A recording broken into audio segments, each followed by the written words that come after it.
princess, Nikki Graham, and their captain, Sean Locke. And facing them tonight, the boy wonder, it's Boy George. The Mac is back, Lee Mack, and their captain, Dave Spikey. Now, welcome your host, Jimmy Carr.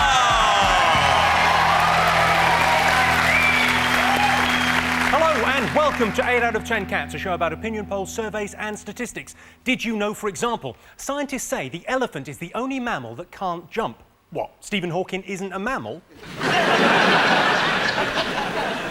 Only a quarter of Brits consider themselves to be lucky, and they're the lucky ones. A cockroach can live for a whole week without a head. Beat that, Heather Mills.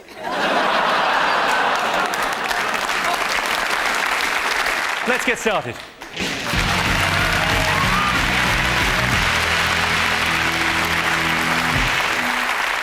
What are you talking about? That's the name of our first round. We've teamed up with a leading polling organisation and they've asked the British nation what stories they've been discussing this week. It's our panellists' job to guess the British public's top 5 most popular talking points. Sean, Nikki, Rich, what have the nation been talking about this week? Jimmy, turtles can't jump. I just wanted to go back to a point you made. Turtles don't jump. They do if you throw them on a trampoline. I think people have probably been talking about Madonna adopting a baby in Africa. She's adopted a baby, it's caused a lot of fuss. Well, he has kind of won the orphanage lottery, hasn't he? Imagine if they had a regular lottery in the orphanage, they had scratch cards. They went, oh, you're going to be saved by Madonna. He should have been disqualified earlier because he wasn't an orphan. It was like an African orphan idol. She made it into the last 12. She went over for the final, which was this last week. It was some sort of contest, like a Bonnie Baby contest. Went to the local Woolworths in Malawi, had the pictures saying all that. But he should have been disqualified because he's not an orphan. The kid's not an orphan. It does seem weird that he's got a dad. Yeah. But he said in the press that the saddest thing about it is the fact that he's going to be in the papers every day, so that Madonna and Guy won't get the luxury that other adopted parents have, which is to tell him exactly what happened in their own time. But I can't help thinking from a very early age he's going to realise, isn't he? Yeah. He's going to get to like 10 or 11 and go, listen, something's not right here. Mum, Dad, 2 questions. 1, are you my real parents? And 2, how come there's no mirrors in this house? I thought it was quite funny. She bought him a £5,000 rocking horse. I'd really like to see that comic relief appeal with it. Just £5,000 and get a rocking horse for a child in Africa. The other thing she did was she decorated his room in a jungle style. It's true, that's of questionable taste, I think. Why doesn't she just adopt, like, 60,000 orphan kids and then she's total sellout wherever she goes? That is thinking, Rich. They don't know that American Pie is a fucking cover. You still angry about American Pie? I was angry about it the first time I heard it. I need her to trot it out again 20 years later. All 73 verses. And I'll tell you something else. Snakes can't jump. Madonna can't sing. Madonna can't sing? Come on. Nikki, what do you think of Madonna? She's a bit high maintenance. I like her, but to be honest, a whole week's news on her adopting the child. Oh. Who cares? Hang on, you're on Big Brother.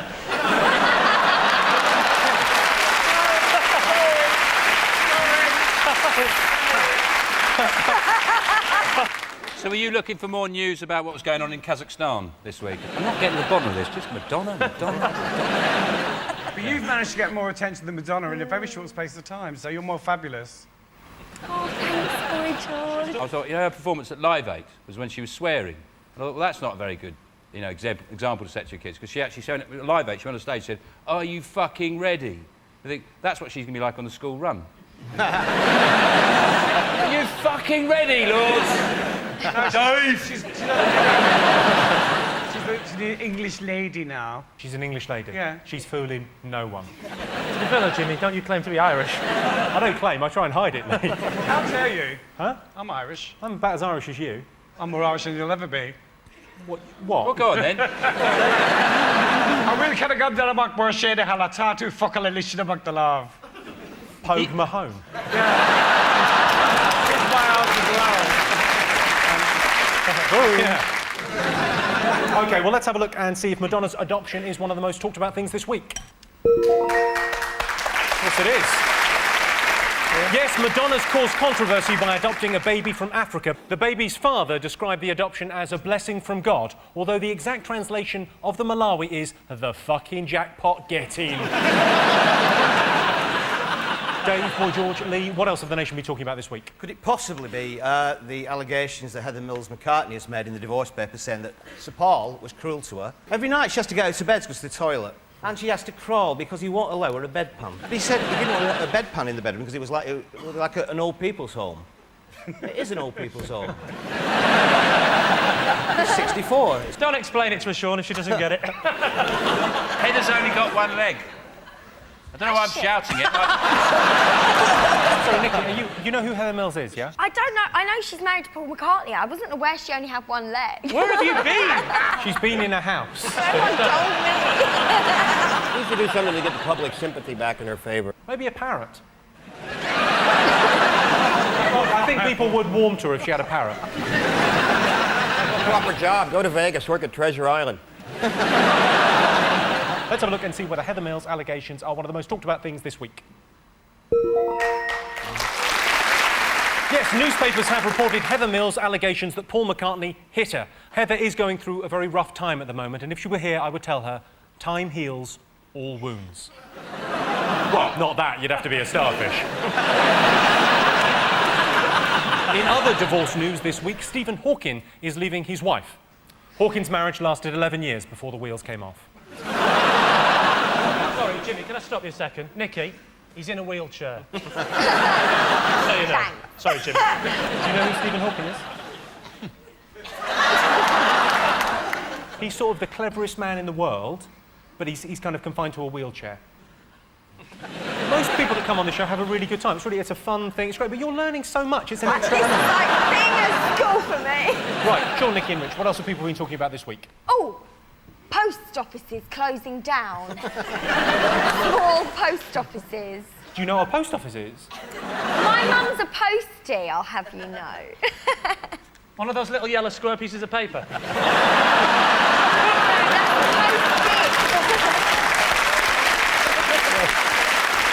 I think the postmasters deliver a petition with 4 million names on it to 10 Downing Street. I like the fact that they hand-delivered it because they don't trust the postal service.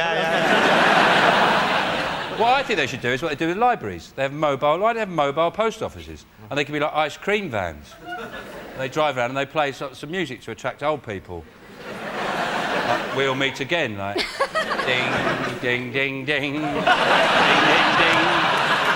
ding, ding, ding, ding, ding, ding, ding, ding. Yes, yeah, exactly, yeah. Yeah, just about a minute behind. And I just really hope that when these postal workers, when they went to Downing Street, there was 1,000 of them, I really hope there was just one person serving at Downing Street and they had to make a big long queue. And it said, like, protester number 3, please. Let's have a look and see whether post offices are up there.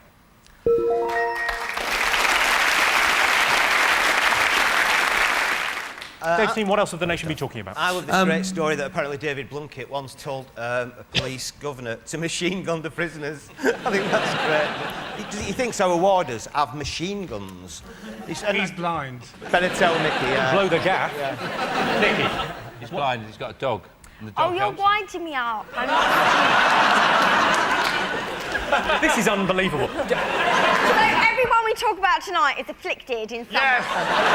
Well, as it happens, yeah. It's different people, though. It's not the one person. Okay, so tell me more. Tell me more about Blunkett's. There was this riot, and he phoned the governor up, and they said they've got their Home Secretary on the phone for you, and he said, "Having a riot," and he went, "Oh, machine gun them." And he obviously went, "Are you pissed?" No, machine gun them. Could have just pretended to do it, because Blunkett wouldn't have known, would he? He could have gone, there you go, all dead, all of them. It's like a holiday camp prison. No, it ain't. It is. When you were in Big Brother and they didn't have bottled water, you went mental. They don't even have a jacuzzi, many of these places. I didn't go in the jacuzzi because it was filth-ridden. Well, fair enough then. Maybe you'd be fine in prison.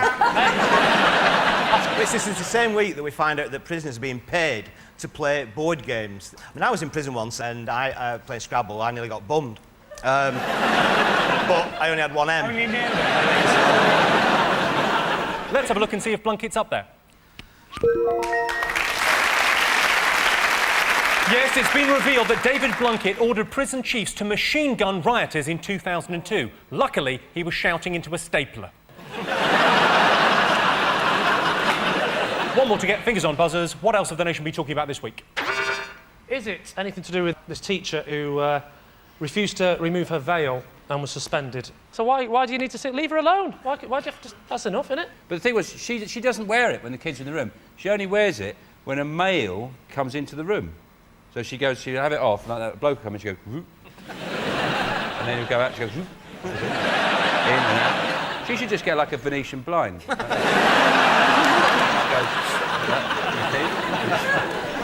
Problem solved. It'd be quite handy them veils if you were talking to somebody who you didn't like, who you thought were an idiot. You could put on like that and your eyes would be going like that and your face would go going, Is that what Jack Straw's really worried about? Yeah. Everyone that comes to visit him is going, You're an idiot, Jack Straw. Nicky, Jack Straw is a headless politician. Oh, goodness sake. Got no head. Made of straw. The next one's going to be an exhumed corpse. She done a funny. Mind you can't walk around Mecca in a tutu, can you? That sounds like an old Cockney song. You can't walk round Mecca in a tutu. You can't wear a skirt to walk around Mecca, but you could dress up as a ninja. Or, Well, that's the group that we really haven't heard much from in this whole debate. The ninjas haven't said anything. Right, let's have a look and see whether veils are up there. Yes, this week, the Muslim teacher suspended for wearing a veil received a lot of support. She was delighted, or surprised, or touched. It's hard to tell. At the end of that round, Sean's team have 2 points. Dave's team are in the lead with 3 points. The next round is called The Poll with a Hole. We've looked through hundreds of surveys, past and present, from around the world and unearthed some fascinating facts. Unfortunately, each statistic is missing one salient piece of information, so it's up to our panellists to fill in the gaps. 5% of Brits would like to see David and Victoria Beckham what? What about penniless? Is it part of the peacekeeping force in Basra? Ask forgiveness from Christ. Or I know, live a week in a third world country. Well, do you know what? I'm tempted to give you that. That's dangerously close to the correct answer. It's Well, to do I with that. never. It's to do with that. Oh, well, no one was expecting you to be right. UN ambassadors. That's the correct There you answer. go. Yes, 5% of Brits would like to see David and Victoria Beckham become UN ambassadors. Personally, I don't think Victoria should be sent to visit starving people. They've got enough problems without feeling fat. OK, 68% of chess players think chess would be more popular if what? If the game wasn't so bloody damn boring. tell you what, I'll bet when they were asked that question, it took them 45 fucking minutes to figure up an answer. I've always liked the big chess that you get. I think if they were really big, they were really massive, and you had to use a crane to play. Yeah. The world champion was a crane driver from Catford called Big Ron. Maybe it was a cross-country event. How do you mean, Rich? You know, move a piece, run 10 miles. Move another piece, run another 10 miles. So, checkmate. Yeah, it's a great idea. I'm with Rich on that. Well, you had some shouts. You know, when you moved, you had some calls. Like, you know, in football, people shout and scream. When you moved to beach, you went, "Yeehaw, I'm gonna get you, boy!" I've only had 2 chess games in my life. I bet you didn't win then. I lost. Did you lose both of them? Yes. Really? Did you have trouble getting the pieces over the net?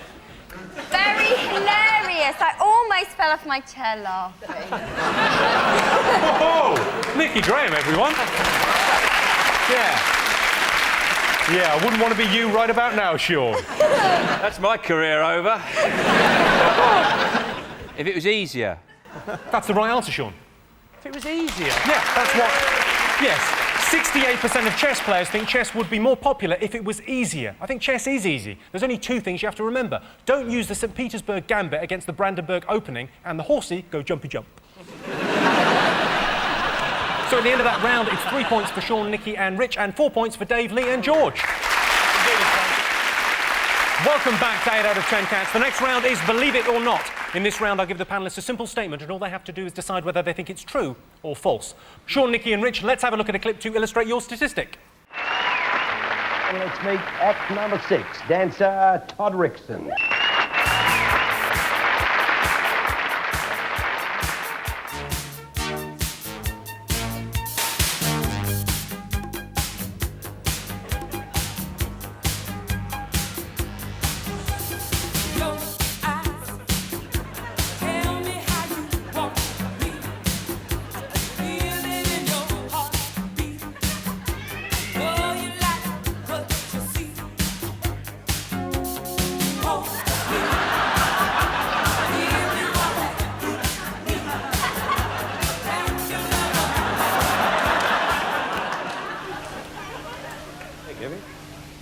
Well, you've done it, have you? Yeah. Oh, I think he's done a hamstring. There, you're right. The bit after he snaps his hamstring is how I dance normally. Here was your related statistic. 16% of talent show applicants say they would be prepared to lose a finger for a shot at fame. Is that true or false? Is that an actual question that you would ask a talent show applicant? I think it's halfway through the act. People just go, I'll just chop your finger off. Do something. I'd do it. What I'd do is I'd chop it off and stick like that and put the finger at me ear like that. That's incredible. Or you could have it around your neck and use it to point at things. It's just round the corner, just over there. Funny outside the X Factor auditions, though, going down the back, a bloke with a big bag going, fingers, your fingers, fingers, come on, you, just bending that. Fingers, come on. You know, it's illegal to chop your finger off, because it means you're not fit for military service. Is that true? Yeah. How did you come across that nugget of information? People tell me things and they stay in. Did you hear that, Nikki? Yeah. I wasn't listening. Of course you weren't. Do you think there's an escalating scale of what limbs you have to lose to gain a certain degree of fame? Like Heather McCartney? She lost a whole leg. But she made a fortune. What's his name? Lost his eyesight. Plunkett. These are all things Nikki learned in part 1. It's exciting, isn't it? 16% of talent show applicants say they would be prepared to lose a finger for a shot at fame. True or false?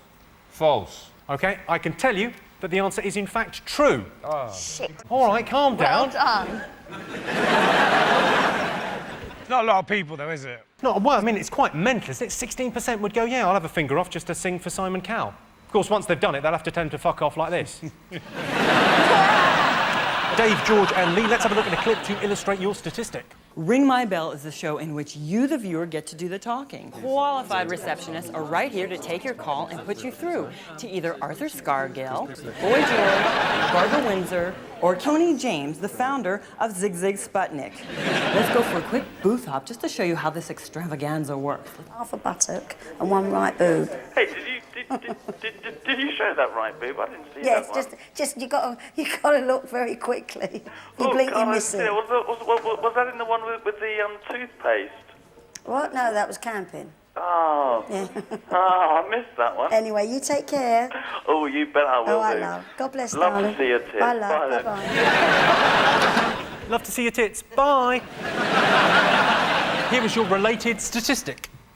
38% of call centre staff claim that their job has helped them find romance. Is that true or false? Bollocks.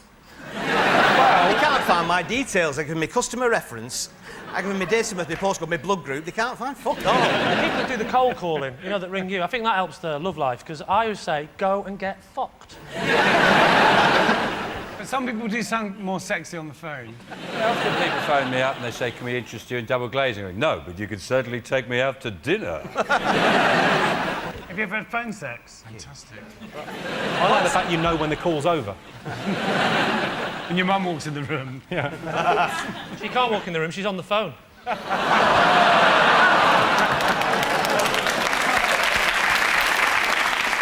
You know, in America, all the sex lines start with 900.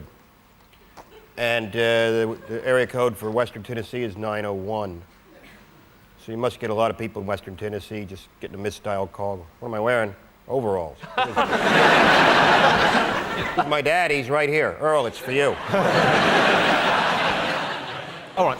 38% of call centre staff claim that their job has helped them find romance. Is that true or false? And I think yes. We think yes. We think it's probably true. OK. I can tell you that the answer is true.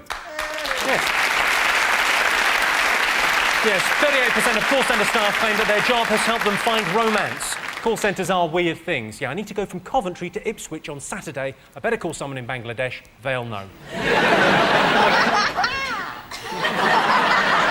So at the end of that round, it's 3 points for Sean's team and 5 points for Dave's team. And the winner is the name of our final round. I'm going to be giving the teams a series of opinion polls and surveys. It's up to them to buzz in and tell me who or what they think came top. Here is your first one. Top thing that annoys women. Is it when you get really drunk and piss in the wardrobe in the middle of the night? When you wipe your knob on the curtains. Nikki, what annoys you? To be honest, I'm not a good person to ask because everything. What annoys my wife, and women I think in general, is they say what pair of shoes out of the 27 pairs they've got goes with this skirt. As if you're a fucking expert on shoes. Yeah, the problem is, Dave, is your wife's shoes all stink of piss.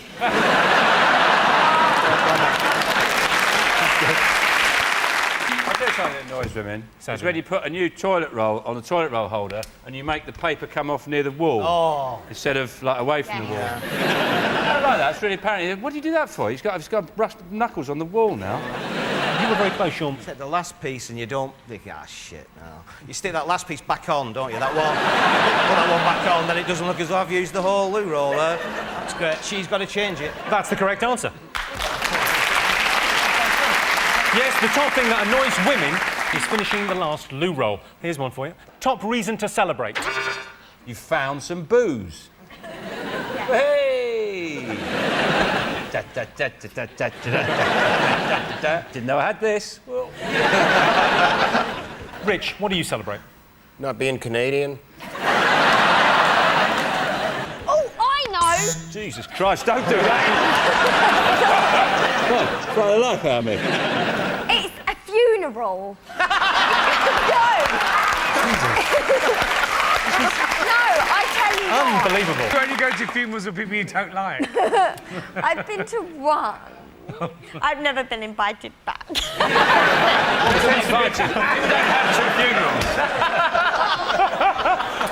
Oh, I've been to one funeral, I didn't get invited back. So same time again next year, then. An engagement. That's a correct answer. Yes, the top reason to celebrate is an engagement. Second on the list is discovering that the kid's not yours and you don't have to marry the slag. Well, that sound tells me it's the end of the round and the end of the show, which means the final scores are Sean, Nikki and Rich have 5 points, but the winners are Dave, George and Lee with 6 points. Thanks to all our panellists, our wonderful studio audience and to all of you for watching at home. That's it from us. Good night.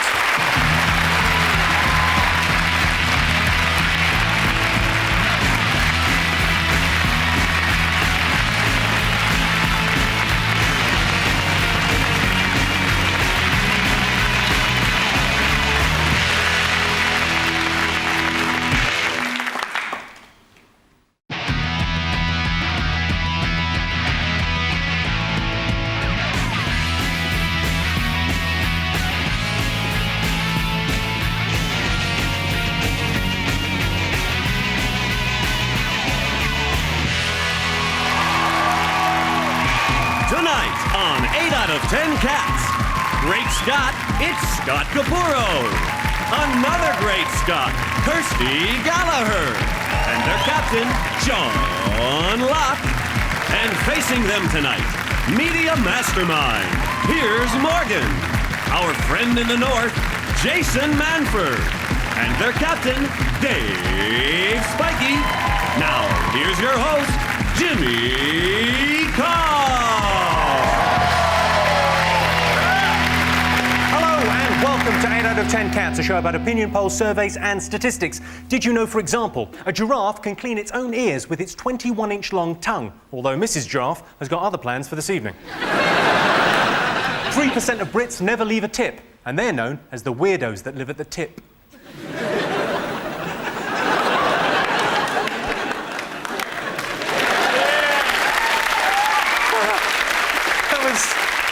That was less like a laugh, that was more like a rumour going around the room. Have you heard about the people at the tip? And you've got a 1 in 20,000 chance of being murdered in the UK. We don't know what the figure is for Iraq. We sent a guy over there to do the survey, and he hasn't come back.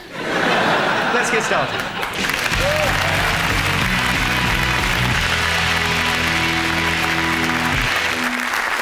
What are you talking about? That's the name of our first round. We've teamed up with a leading polling organisation, and they've asked the British nation what stories they've been discussing this week. It's our panellists' job to guess the British public's top 5 most popular talking points. Dave, Piers, Jason, what have the nation been talking about this week? Is it more revelations in the McCartney divorce proceedings? All that business rumbles on, doesn't it? I'll tell you what, I wouldn't want to be the fella that introduced them. All right. I introduced Heather Mills to Paul McCartney. Why? Exactly. That's exactly what he's asking. Don't you think she's awful, Heather Mills? Now, I actually quite stick up for her, but it's awful, isn't it? Yeah. But he's Paul McCartney. You know, he wrote yesterday. She's Heather Mills. And today, and he'll probably write tomorrow. He's a relentless worker. I think the obvious thing, though, is that mostly when you meet a very beautiful woman, you assume there's a catch. There must be a catch. It can't be this good.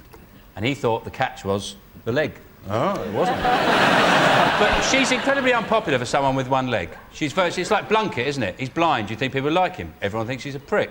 I mean, you don't like her, do you? I used to stand up for it. People would say, why? And now you think, why? Well, because she couldn't stand up herself, right? But when you think about it, she hasn't really done anything. What people forget... We're all greedy. She's greedy. She had to hump that old man. He smells like dust. Right? This would never have happened to the Stones. None of the Stones would have ever married a one-legged nutter. The one thing he said was, she threw a bottle of ketchup at him. Right. And he's still not got it out of his hair, has he? But the thing is that, I like the way even celebrities can't have an argument without doing some product placement.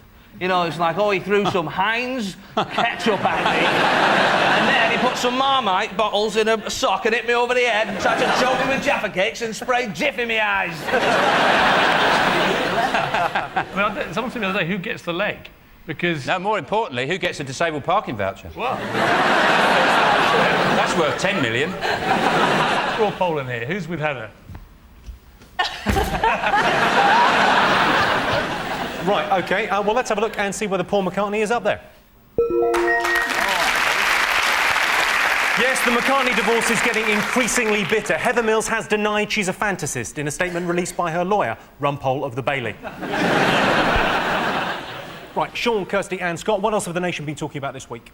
I think they've been talking about John Reid's come out tough again. He's tough on immigration. He's going to restrict the amount of Romanians and Bulgarians that can come here to work. Basically, loads of Polish people came over here 2 or 3 years ago and are doing all the jobs like cleaning and building. They're giving British labourers a bad name, aren't they? Because they're efficient, on time, cheap, polite. It's a disgrace. They should all be sent home. It's disgusting. They can have a £1,000 fine, aren't they, for any Bulgarians caught working? Well, all they have to do is put on a posh accent, don't they? They learn to speak very posh English. They say, are you Bulgarian? Of course I'm not. Don't be so ridiculous, man. How do you think I got this job? Yeah. I don't know about you. I only employ Eastern Europeans, if I can possibly do so, because they just do the job and work hard. Do you run a brothel? Yeah. I agree. Shall we have a look and see if this is one of the most talked about things of the week? Hey! Yes, indeed it is. Right, Dave's team, what else have the nation been talking about this week? I think it's probably the news that the Allied forces are considering a timetable for withdrawal of troops from Iraq. Because we sorted it, isn't it? It's all right now. We went in as liberators, they assured us. Liberate the Iraqi people, kill hundreds of thousands of them, cause complete mayhem in their country. It's almost as if this war has done you some sort of personal ill. That's what it's like. Quickly, I got fired over it, all right? I'm pretty bitter about it. I think we should leave because the whole story has gotten so depressing. It's going to be a bit... We're going to just get in there and whoosh and raise the roof and bring in some hip-hop, then leave. But it's gotten so messy, you know. All the language they use, that we're leaving Iraq like it's some sort of relationship. Or it's not you, it's me, you know. I love you, but I'm just not in love with you, you know. I just think it'd be a great way of, of leaving your girlfriend. I mean, obviously, you'd have to hide that 12 to 18 month timetable. You know, they're like, oh, it's routine. But I think that'd be great. Obviously, she'd see it, go, oh, what's this in May? You're going to start acting like a dickhead, so I leave you. All right, and then the question, of course, is just when you invade her sister. I mean, Iran. And I think we saw in George W. Bush's eyes when he sort of spoke over the last couple of days. I don't think he knows what's going on. I don't think he's got the attention span for a war this long. No, I think you're right. Right, let's have a look and see if Iraq is one of the most talked about things this week. Yes, it is. Yes, this is the story that British and American forces are under increasing pressure to leave Iraq. Blair denied he was clutching at straws as he launched Operation Straw Clutch. Sean's team, what else have people been talking about this week in the news? Is it the news the NHS are going to refuse to treat smokers unless they give up smoking, which is obviously the thin end of the wedge situation. You know, if you've got gunshot wounds, they'll ask you to leave the mafia. Or, like, if you're a Top Gear presenter and you can't control a jet car, they'll say no more petrol for you, you idiot. Poor bloke. Am I the only one who wishes it was Jeremy Clarkson? I mean... Just because he hit you once, don't cry. He hit me 3 times and it didn't hurt, all right? Did he hit you 3 times? Because it was a... What was that at? That's the scar there. Is that you've got a scar? Yeah, and we kept running stories on the Mirror about him cavorting with women who weren't Mrs. Clarkson. And eventually he cornered me at the British Press Awards and smacked me 3 times in the head. And after the 3rd one, I went, is that... got a smattering of applause. Well done. Well done, Jeremy. Quite ironic, really, because I didn't hit him back because I thought I'd be sacked. And then 3 weeks later, I was sacked anyway. I like this idea that they're going to refuse smokers' operations. And a few weeks back, it was fat people. Anybody who's obese or fat. Don't take it personally, mate. All right, no, that's all right. There's a reason you get punched. Jotting that down, my friend. So, Piers, do you think the NHS should treat people that smoke? No. People that smoke should just be shot. Why not? Hang on. That's a vote for a police state. Yeah. No, it would make smoking a lot more exciting. Exactly.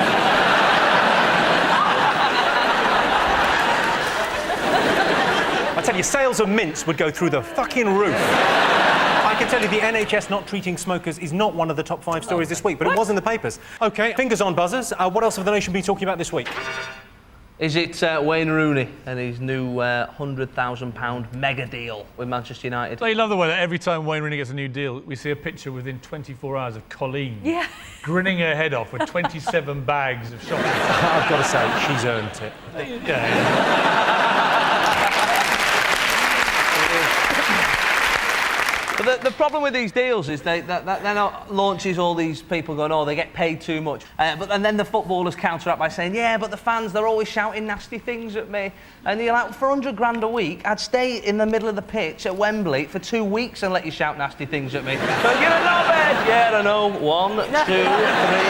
Hello, can I get an account balance, please? Your mum's a knobhead. Yeah, but you should see her house. She bought him a £30,000 watch for his birthday and a Louis Vuitton man bag and a goal set from Argos. You can take the girl out of Liverpool, but you can't get the catalogue off her, can you? She also got him a picture of Robbie Williams' arse. He's doing a moonie, and there's a danger that he'll mistake it for a mirror, isn't there? I thought it was a portrait because the eye kept following him around the room. She got all these brilliant people, Mike Tyson to sign things, U2 and Blue. They're not even together, are they? Are Blue not together? Sorry, Jimmy. Oh, what a way to hear it. Let's have a look and see if Wayne Rooney's up there.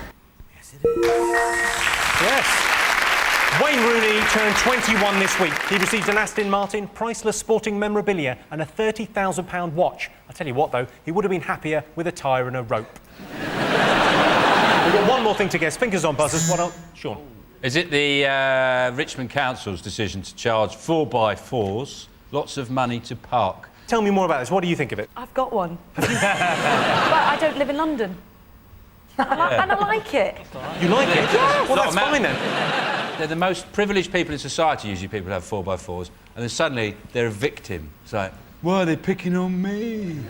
Just because I've got a 4x4. I think it should be more. I think it should be £1,000. Fuck them.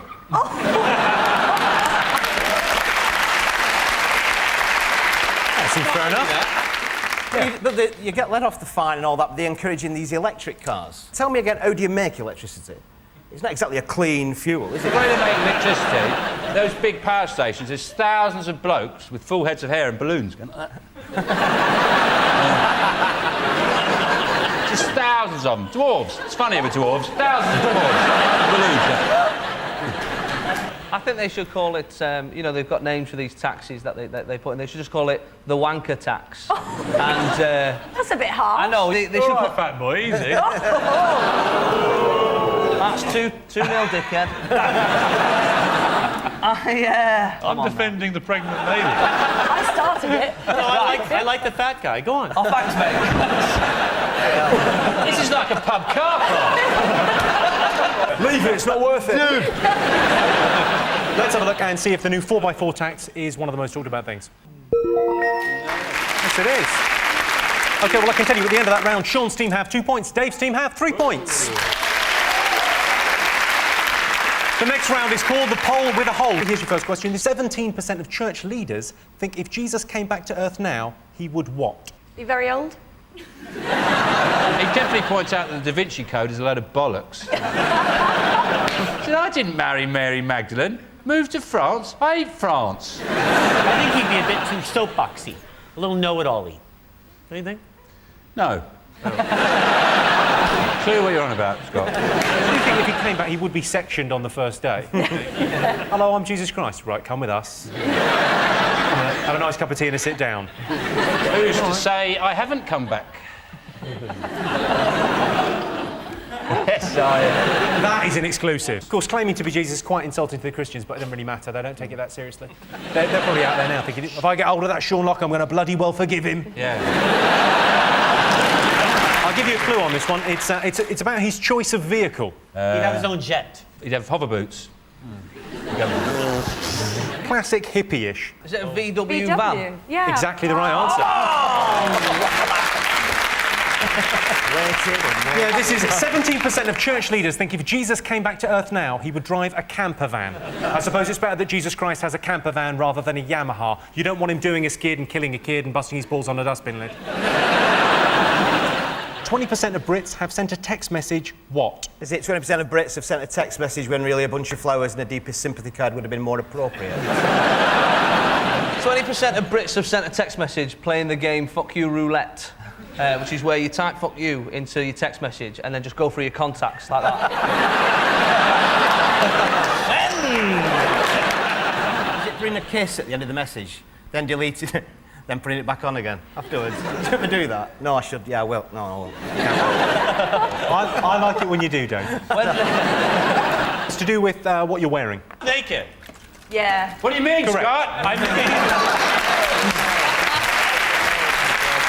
Yes, correct. 20% of Brits have sent a text message whilst naked. I'm in the boot of a car, just gone over a bridge, I think I'm passing a quarry, sounds like an abattoir, send help, smiley face.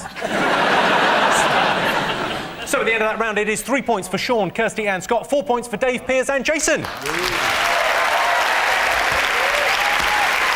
Welcome back to 8 out of 10 Cats. The next round is Believe It or Not. In this round, I give the panellists a simple statement. All they have to do is decide whether they think it's true or false. Dave, Piers and Jason, you're to go first. Let's have a look at a clip to illustrate your statistic.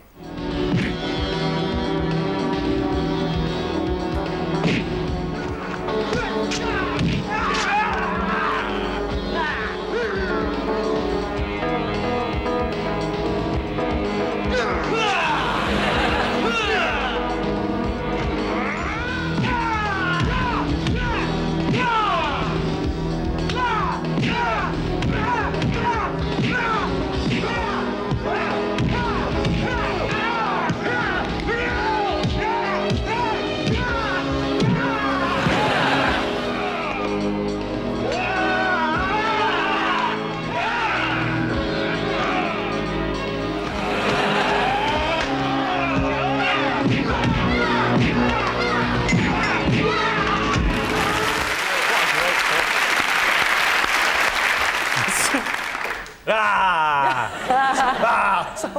thought she was going to do the old flicking towel on his arse. Was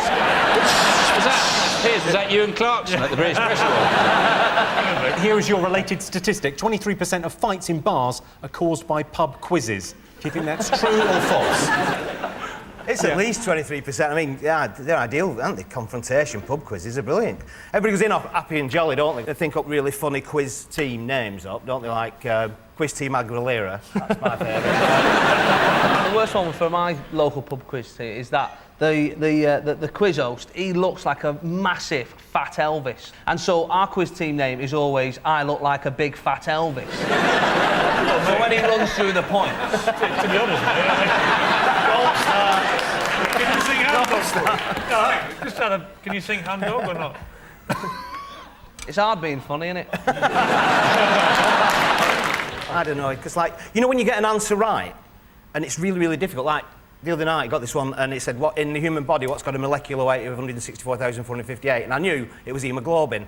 For some reason, anyway, I knew it was haemoglobin, and because I used to work in hospital. And that's great, with one pot, nobody else could possibly have got that one right. And then the quizmaster starts giving fucking clues out. Think of maybe a homo goblin. What?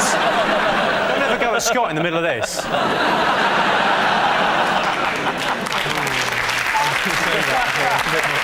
What sort of pub asks you the atomic weight of haemoglobin? Are you doing pub quizzes at NASA? OK, Dave, true or false? What do you think?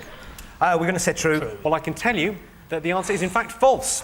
Only 3% of fights in bars are caused by pub quizzes. OK. Sean, Scott and Kirsty, let's have a look at a clip to illustrate your statistic. Hi, I'm Jodie Stolove. I created chair dancing, the exercise program that can be enjoyed by almost anybody. For example, a family can exercise together. Chair dancing is also a good program for people who exercise at work. Well, that got us going. Now stretch your arms side and up, straighten your body, and bring your arms down. Is that march music I hear? Let's march to the music. And how about playing the trombone?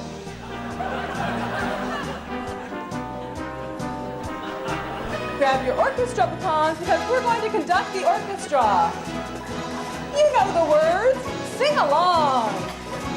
Hail, hail, the gang's all here. What the heck do we care now? And let's all say,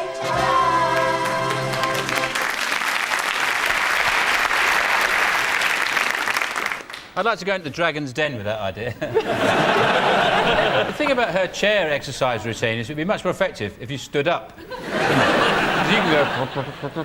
You don't have to be sitting down to do that. It seems like an ironic thing, because that is the sound I would make if I saw a fat woman waddling along.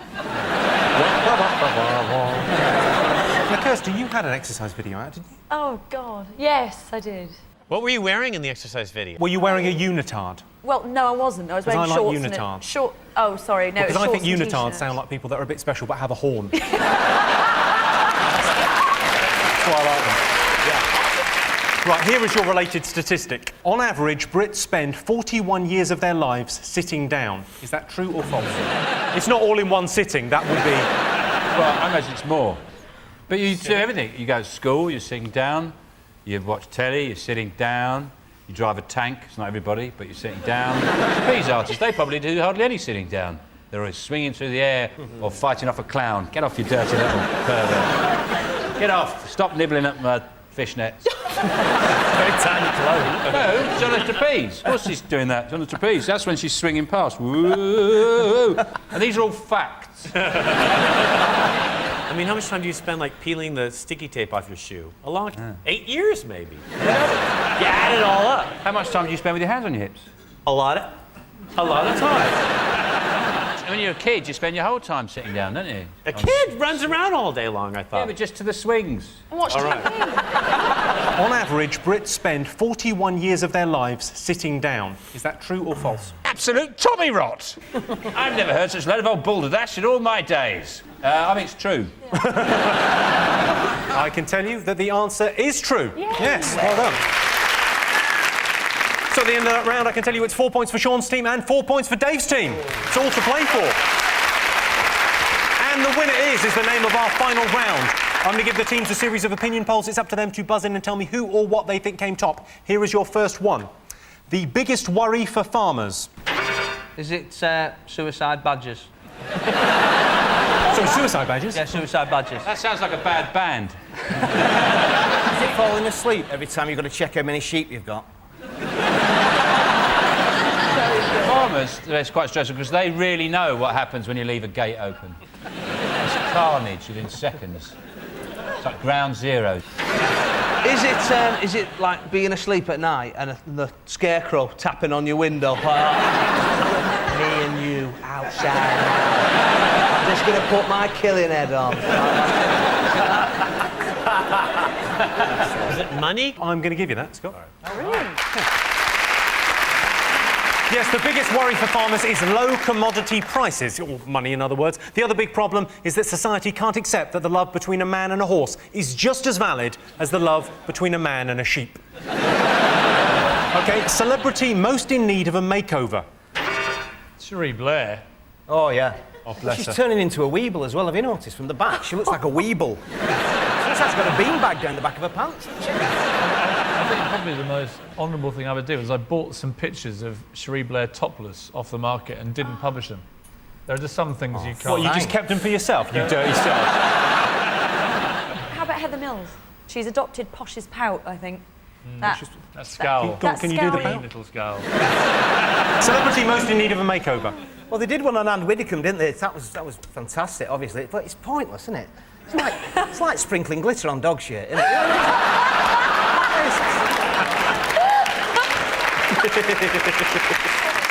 She's a bizarre-looking woman, isn't she? Yeah. She looks like a choir boy with a bends. Hairdo, and then something's going on. Pete Doherty. That's the right answer. Yeah. Yes, the celebrity most in need of a makeover is Pete Doherty. People say Pete Doherty hasn't contributed anything to society. On the contrary, he's made me introduce a condom into my fantasy of shagging Kate Moss. Well, that sound tells me it's the end of the round and the end of the show, which means the final scores are Sean, Scott and Kirsty have 5 points, Dave, Piers and Jason have 5 points. It's a dead heat. Everyone's a winner. Thanks to all our panellists, our wonderful studio audience, and to all of you for watching at home. That's it from us. Good night.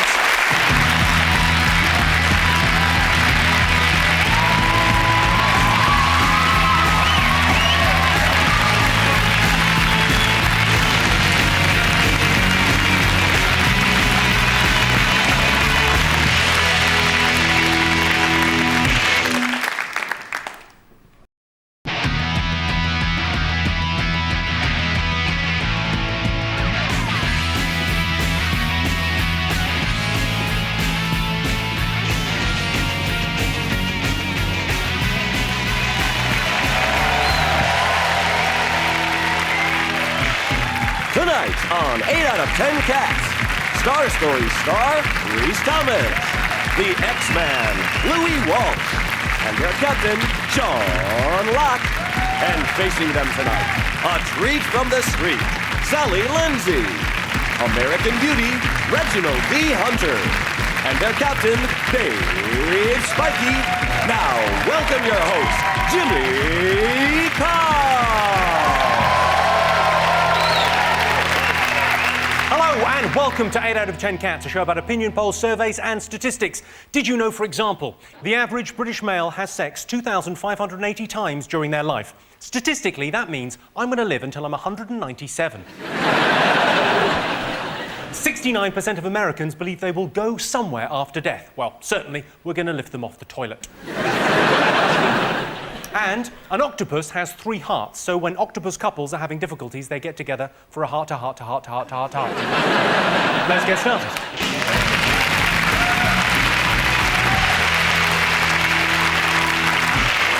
What are you talking about? That's the name of our first round. We've teamed up with a leading polling organisation, and they've asked the British nation what stories they've been discussing this week. It's our panellists' job to guess the British public's top 5 most popular talking points. Dave, Sally, Reg, what have the nation been talking about this week? Saddam Hussein got found guilty this week. They said, you must stand up for the verdict, and he wouldn't stand up. And so they got these 2 court officers to help him up, and he was picking one up, and he turned to him, and he said, "Get off me, don't make me bend, you ugly man." And I thought, nah, he's showing his true colours now. I liked him up to that, but that's just bloody rude. That. He said he didn't want to be hung, he wanted to be shot like a soldier, didn't he? I think it's time we compromised. Do both. String him up by his feet, get him swinging like that. 3 shots a pound, come on. Maybe that's why he looked so disappointed, because he wanted to be shot. Yeah. Oh, don't be hard. It's a bit like at Christmas if you want a bike and you get a jigsaw. Yeah. You know they're going to kill him for bad things he did to lots of people. I had an idea that they should kill him the way... You know when they pulled down his statue and they dragged it slightly with cars and tanks and things? You know what? You've seen the news. I think they should do the same with him and kill him in that way. You'll get lots of children, you know, to recreate that dragging down of the statue, and then put a bit of rope round him with tiny little cars, What are you looking like that for? This is like watching the news, isn't it? And then you just drag him out of the room, and he'll kind of fall in half at one point, and then everyone can just jump on his head. But the thing I thought about him was that... Hold on a sec, you can't just move straight off. What you're saying is they should push him over. They should slowly... I sentence you to death by pushing over. In America, they don't have executions. This is totally Christian-driven, too, because in America, they don't have executions on Sundays or Mondays, because on Sundays, God don't want to see no new people on his day off.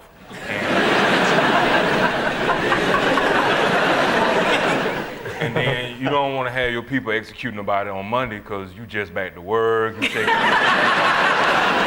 should be ready to murder somebody by Wednesday, really. He must have done some good for someone. Is it Mr. Hussein? He must have done some good for someone. Yeah, there must be some good things in Iraq. He was very good to his mum. Yeah. Did he kill her? Did he kill her? Yeah. Did he Yeah, kill why any of not? his family? He's not going to sue us. Yeah, Saddam Hussein killed his mum. Come get me. Good, well, shall we have a look and see if Saddam is one of the most talked about things this week? Of course he is. The most talked about thing this week. Saddam has been sentenced to death by hanging. He thought he found a loophole. No, Saddam, that's a noose. Sean, Louis and Reese, what have the nation been talking about this week? 4-year-old girl's depressed, a bit down. And she took her to the doctor and he said, yes, she's depressed. Instead of, what he should have done, actually, when he went to her, he should have listened to all her symptoms. He should have gone, hold on a sec. Boom! Everything's been fine. Apparently, the reason this girl is depressed is because she didn't get into the right primary school. That was, yeah, but the reason she didn't get in is because her parents didn't put the application in time. So the reason she's depressed is that her parents are a couple of pricks. Basically, that's what it comes down to. She tried to slit her wrist with stickle bricks. There's a nice image, yeah. She put her head in the oven, but it's one of those little plastic ones, it's fine. When I was 4, I used to get randy. I used to rub myself against a chair leg. Honestly, and my mum would go, stop that, it's naughty. And my dad said, don't tell him, don't stop, he's Welsh. He said, don't tell him to stop, because he may go funny in the head. And I think I did it till I was about 14. I would get on a chair leg and rub like that. On the chair leg and... That's funny. I wonder how they spotted it. I mean, I don't know how they actually identified her depression. She's not listening to, Leonard Cohen in a room. Just sort of sit up there smoking. I mean, there's... I think she's up in her room listening to the Tweenies' very difficult second album. Yeah. Let's have a look and see whether this 4-year-old depressed girl is one of the most talked about things of the week. Oh, it is. That's not good. This is the story of the 4-year-old girl who's depressed about not getting into the right primary school. It's not uncommon for small children to get depressed. I know a baby who cries all day and can't get out of bed. Doctors knew something was seriously wrong when she stopped laughing at the Chuckle Brothers. To me, to you, to me, to you. What's the point? Keep it. Dave's team, what else have the nation been talking about this week? I guess the American midterm elections. People's excited, too, that Rumsfeld resigned, and just, so what? Bush is not real. The people who back Bush, those are the dangerous people. You don't never see them. Getting upset with Bush is like some kid coming up to me with a puppet and going, out of my way, darky, and I going, you damn puppet, I hate you.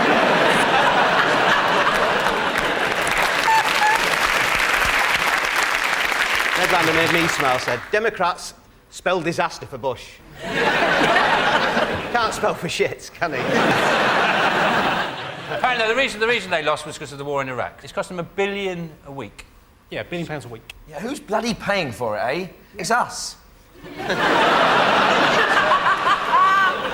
Have you thought about writing for the Daily Mail? You don't seem to understand much, but you seem sort of upset about it, and those are, I think, the key things. Yeah, my mum buys the Daily Mail, right? Only because the ink doesn't come off on your hands. But you know what's keeping it there? What? Hate. Yeah. So I can see with the BNP pamphlet going, no, I don't agree with it, but, you know, it's lovely paper. Louis, what do you make of the midterm elections, I imagine? Jimmy, I've never been a fan of Bush. Hey, Never been a fan of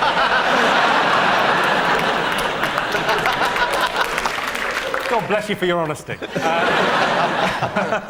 Schwarzenegger got back in again as well, didn't he? Which is always astonishing. Did you hear what he said when he got back in? I love sequels. Oh, if he loves sequels, why doesn't he go and make Kindergarten Cop 2? I always felt that never resolved properly, that film at the end. What a great film. I used to like, you know, Schwarzenegger movies back in the 80s. And something bothered me about those movies were like, he would be playing these American roles and no one would notice he sounded different. And as racist as America is, he would have been like, pff, pff, Billy, let's get out of here.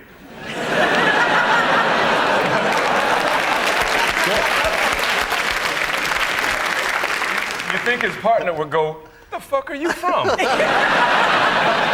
well, let's have a look and see if the midterm elections are one of the most talked about things this week. Oh, back in the lead. They are. President Bush was remarkably upbeat about the Democrat victory until he found out he wasn't a Democrat. Donald Rumsfeld has been forced to resign. He's been replaced by someone more popular, compassionate and caring. It's a scarecrow of Darth Vader that belches poisonous gas. Sean, Louis, Reese, what else have the nation been talking about this week? Is it Genesis coming back? Oh, the nation's thrilled. I know that you've been talking... You're a massive Genesis fan, aren't you? Yeah. Anyone who laughs, frankly, hasn't listened to enough of their music. Anyone that still has the ability to laugh hasn't listened to enough of their music. They're not really coming back, Jimmy, though, because Peter Gabriel's not in the band. He was the talented one. Yeah. Whoa! It's not one of the most talked about things of the week. Maybe it will be now. Now everyone knows. Yeah. I think we'll just start talking about it from this point onwards. Yeah, OK. There's people with a sandwich in their mouth go, what? Get that? It's true, Genesis are reforming. Famously, Phil Collins once performed on top of the Pops with a tin of paint because his wife had run off with a decorator. The decorator didn't mind because he was fucking Phil Collins' wife and had plenty of paint. Fingers on buzzers, what else have the nation been talking about this week? Britney's divorce. She divorced her husband. By text. That's come as a shock, though, this Britney thing, hasn't it? That it's not lasted. When you saw the wedding, all beautiful and all that, matching tracksuits. Trailer park, he's got pimp on the back of his. You know, what went wrong? Do you think it's a good thing, bad thing? If they don't want to be married, then yeah. That's the point of divorce. He was... Can't fault you on that. They were both unhappy. It So said that's the first good point you've made. Yeah. Sammy, do you think she was mad to marry him in the first place? I really don't care.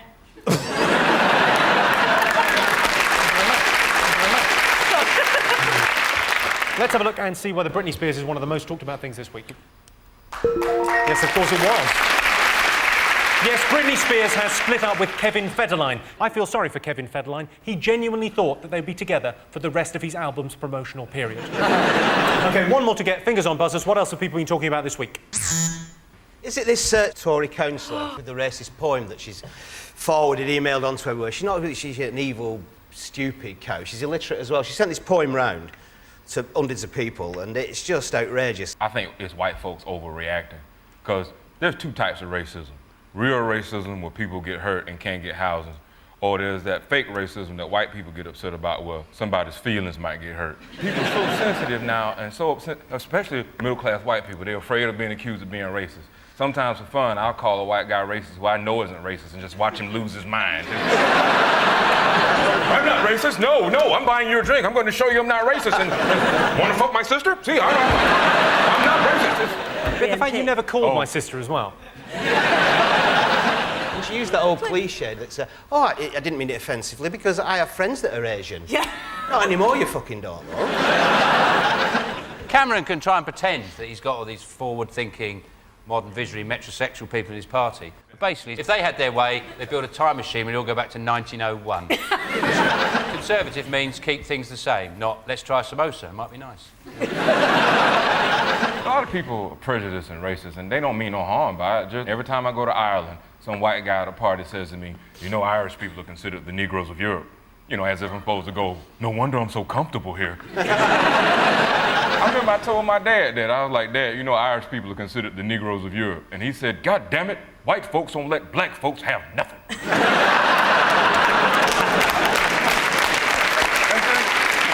A lot of poetry is racist.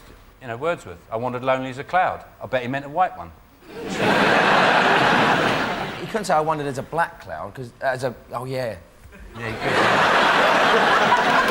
could. Reese, grown-ups talking. Yeah. You're just all too clever for me. I don't watch the news. I thought this was a programme actually about cats.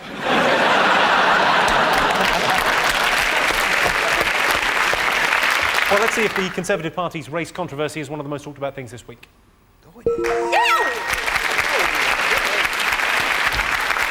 Yes, the Tories have been dogged by controversy over racism this week. Eleanor Bland, the councillor who sent an offensive email, denied she was racist, saying, I have Asian friends, which gave the Tories another reason to sack her. Well, at the end of that round, I can tell you it's 2 points for Sean's team and 3 points to Dave's team. The next round is called the poll with a hole. Here's your first one. 26% of Brits say a TV show has motivated them to what? Is it shit in a Tupperware box and have a good route through it? I hate that programme. Gillian McKeith, isn't it, that does the How Clean Is Your Poo? You know that table that she shows everyone, that table of food? She Doctor goes, Who? Yeah. Oh, look at this. Look at this table of food. It's exactly the same table that Kerry McFadden shows in the Iceland ads. A lot of stuff's on telly these days. Would make me want to invade Poland, because there always seems to be Nazi shows on television, isn't it? History Channel, it's just Nazis marching. You've got two sound effects, Nazis marching or... 26% of Brits say TV has motivated them to solve crimes in the Yorkshire Dales. Is it motivated them to buy a product that isn't available in the shops? And when they get it through the post, they know why. It's fucking shit. I once, to my shame, I bought a machine that would rock my way to a flatter stomach. Jimmy, I think it's to be successful. Well, your show motivates people to queue up in a car park for 4 hours. And be famous, yeah, for a short while. And be famous, yeah. For a short while. Yeah. Yeah. Yeah, you said it. What is the X Factor? You're looking for the X Factor, like it's a special potion. Or something like that. It's a syndrome that means you can't get embarrassed. Yeah. Is it redecorate your house? That is the correct answer. Next question. 58% of swimmers think what helps them go faster? Engines. I think sharks. Yeah. Depends where you're swimming, doesn't it? I mean, you don't get sharks in the... Only basking sharks around the coast of the British Isles. And they're harmless. Get you and your shark knowledge. Yeah, ask me anything about sharks and I know it. What's the life expectancy of a great white? Oh, it depends where it lives. In Hackney, it's only got about 6 months. Postcode lottery. Once they're out of the water, they're knackered. Waxing. Waxing, shaving your hair off. Correct answer. Oh, brilliant. 58% of swimmers think shaving helps them go faster. Gillette claimed to be the best a man can get, but surely that's a blowjob from twins. Why that happened to Bros? And how are the McDonald brothers? So at the end of that round, Sean, Louis and Reese have 4 points, Dave, Sally and Reg have 4 points. Welcome back to 8 out of 10 Cats. The next round is Believe It or Not. In this round, I'll give the panellists a simple statement, and all they have to do is decide whether they think it's true or false. Dave, Sally and Reg, you're to go first. Let's have a look at a clip to illustrate your statistic. Hi, how are you? I'm Denise from San Diego, California, and I'm going to show you how to shoot the AK-47 automatic rifle, the standard issue to the Soviet bloc armies, I might add.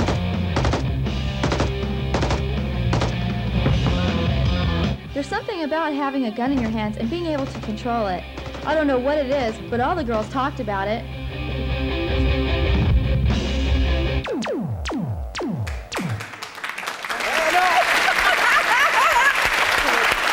Did you notice they were all wearing what they'd shot? face Al-Qaeda training videos. Here's your related statistic. 14% of American husbands have bought their wives a gun as a Christmas present. True or false? Go ahead and go with that's probably being true, man. You want a woman who can just reach down under the pillow and just go doof, doof, doof. Doof, doof. Doof, doof. Doof, doof. Yeah. We are barking at each other now. I think if they did buy someone a gun, it wouldn't be the main present. They go, oh, and I've got you a gun as well. Yeah, because you'd be gutted Christmas morning and it's a gun. You'd be like, ah, is that it? Well, you'd also never buy the right gun, would you? You'd never be happy. It's like, how many hints do I have to drop? I didn't want the AK-47, I wanted the M16. Greg, you grew up in the States. Did you have a gun at any stage? I never owned a gun, but parents had guns. And you know, just, they would argue a lot, but they never, like, reach for their guns or nothing. Because, you know, they civilized and shit. 14% of American husbands have bought their wives a gun as a Christmas present. True or false? Do you think it's higher? I do think it's higher, but the option is offered is true or false, not possibly more. Well, if it's not... Well, if you think it's more, then it's false. Really? Yeah. Damn. You're a real trickster, you know that?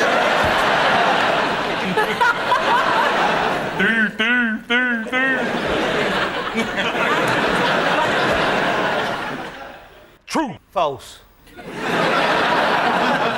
I can tell you the answer is false. Only 5% of American husbands have bought their wives a gun at Christmas. OK. Sean, Louis and Reese, let's have a look at a clip to illustrate your statistic.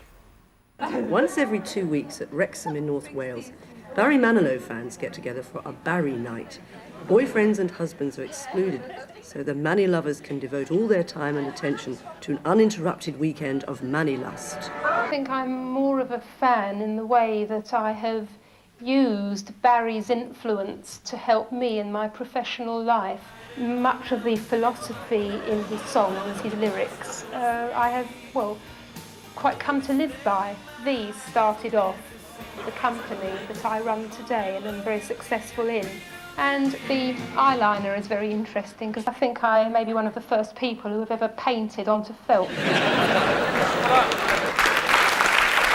What I want to know, how do they get in your bedroom?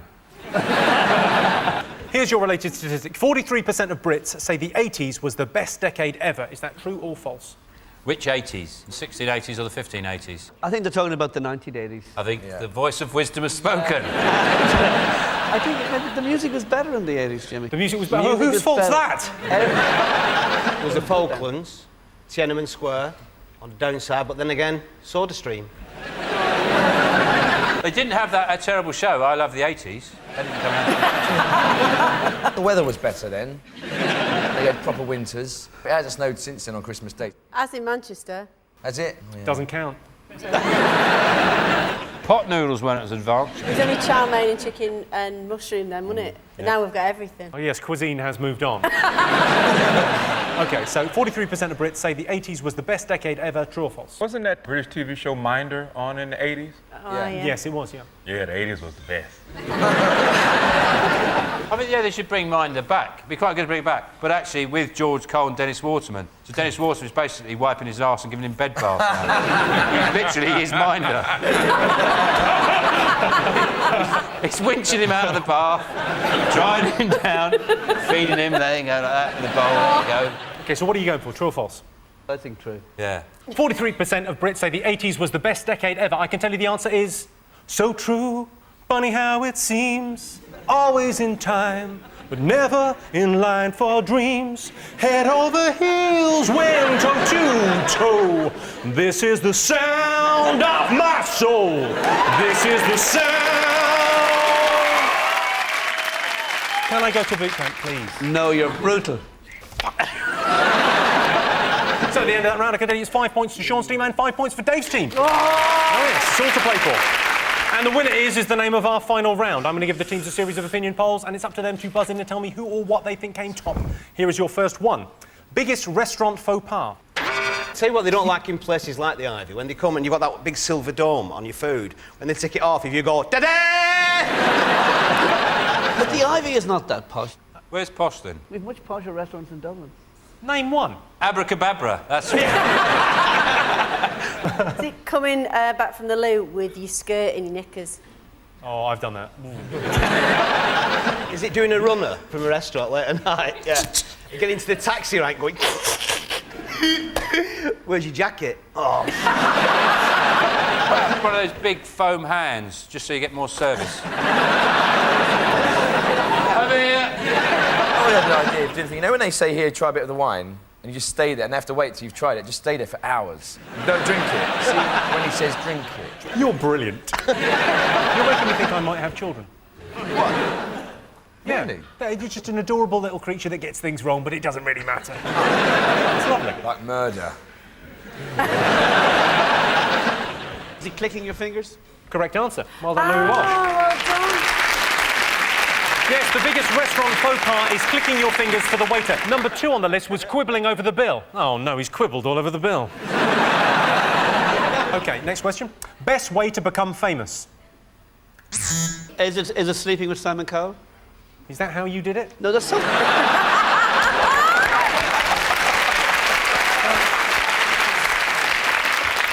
Do you think he has his pyjamas up to about there? Run faster than anybody else in the world. I'm going to give you that. It's actually to be a professional sportsman. Yes, the best way to become famous is to become a professional sportsman. Just ask the UK's number 3 cyclist, Derek Chalmers. I like that. Because he's not famous.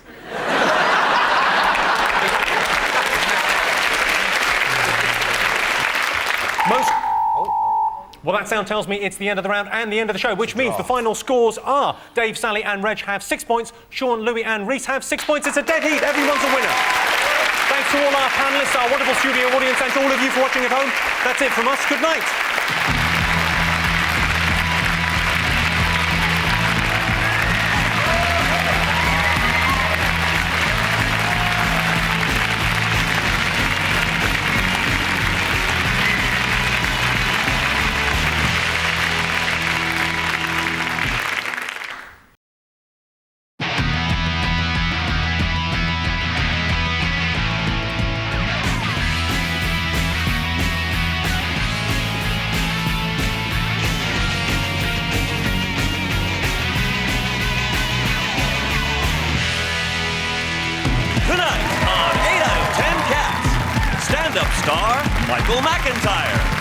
From Sweden with love, it's Ulrika Johnson.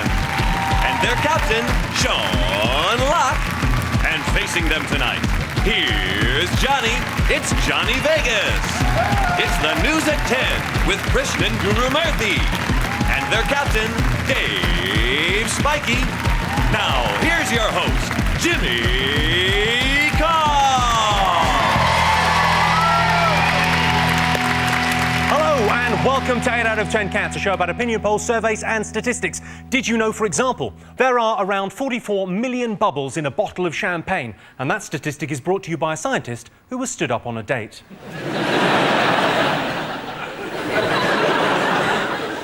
In 2005, it was made illegal to keep goldfish in goldfish bowls in Italy. So, that's goldfish sorted. Now, organised crime. And the average woman will tell 28,000 lies in her lifetime. I don't know what my girlfriend would make of that. She's out with an old school friend tonight.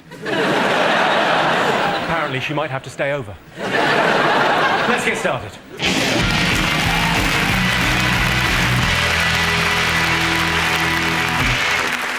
What are you talking about? That's the name of our first round. We've teamed up with a leading polling organisation and they've asked the British nation what stories they've been discussing this week. It's our panellists' job to guess the British public's top 5 most popular talking points. Sean, Ulrika, Michael, what have people been talking about this week?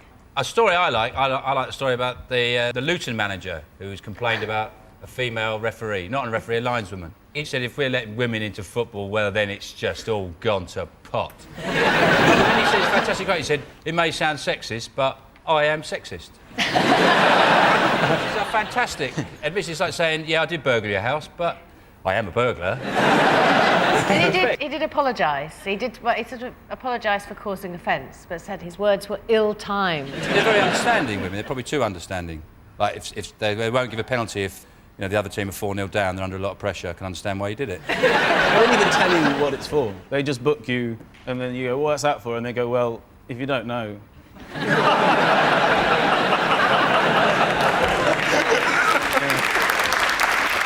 Some would be good referees. Dinner ladies. You wouldn't argue with a dinner lady, would you? You wouldn't argue with a woman in a tabard and a tash, would you? You wouldn't. You thought the ref wasn't facing you. You thought you were going to kick someone and they're applying makeup. Bang to race in the middle, right? Bang to race. I saw that! I saw it! You've dated a couple of footballers. Were they sexist? Or were they all right? Oh, they were lovely.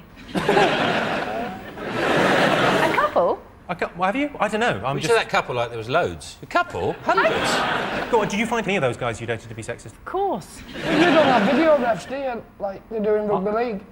No, I don't don't. have it in football. If you had a video ref and they go, let's go to the big screen, and a female ref went, oh, put X Factor in. I just want to see if he's gone out. The lady in question, Amy Rayner, has been qualified for 14 years.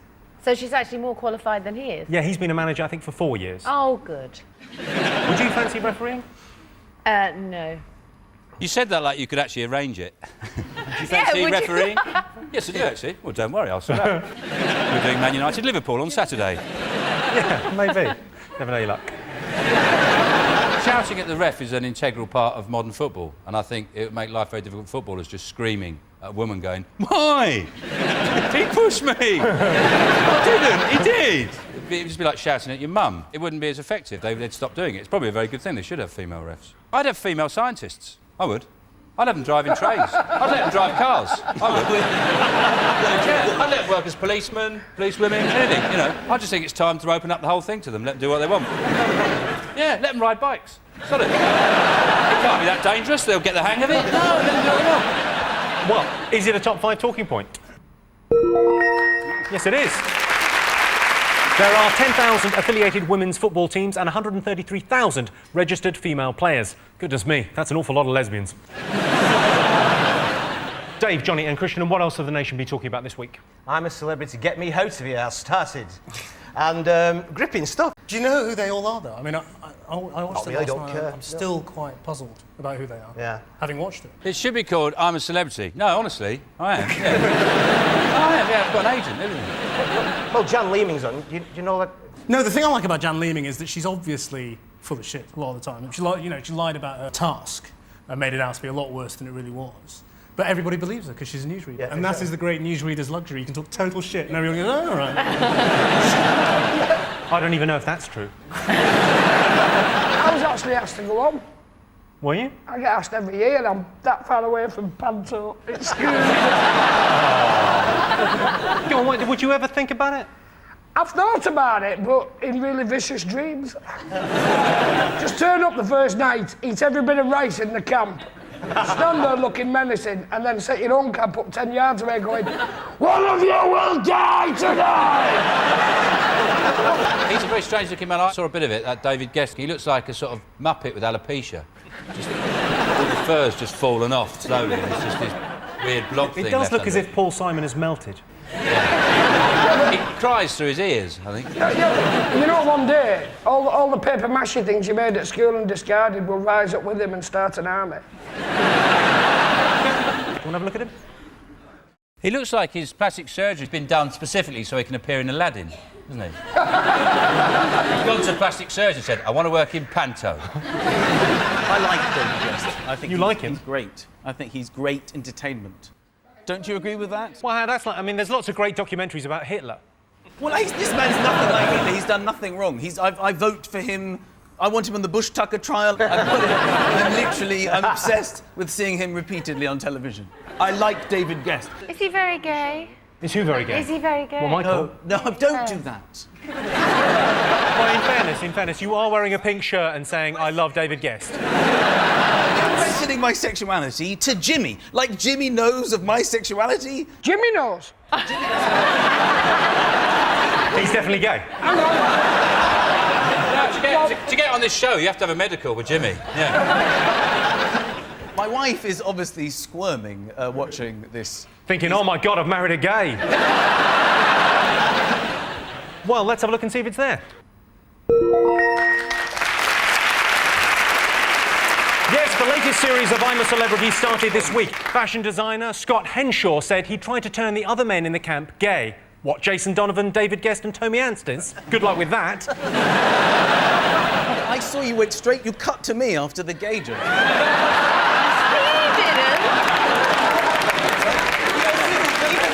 Even before you said gay, I thought, why am I on the screen? Gay! And I'm It's because... The reason we cut to you was because some people watching in Newcastle won't know what a gay man looks like. It's just a visual cue for them. Also, you haven't seen a bit of text that's going to come up in the edit. Just gay. There'll be loads of sort of flowers and butterflies around here. Okay. Sean, Ulrika and Michael, what else have people been talking about this week? Bond. James Bond. He's 007. And I like... David Guest.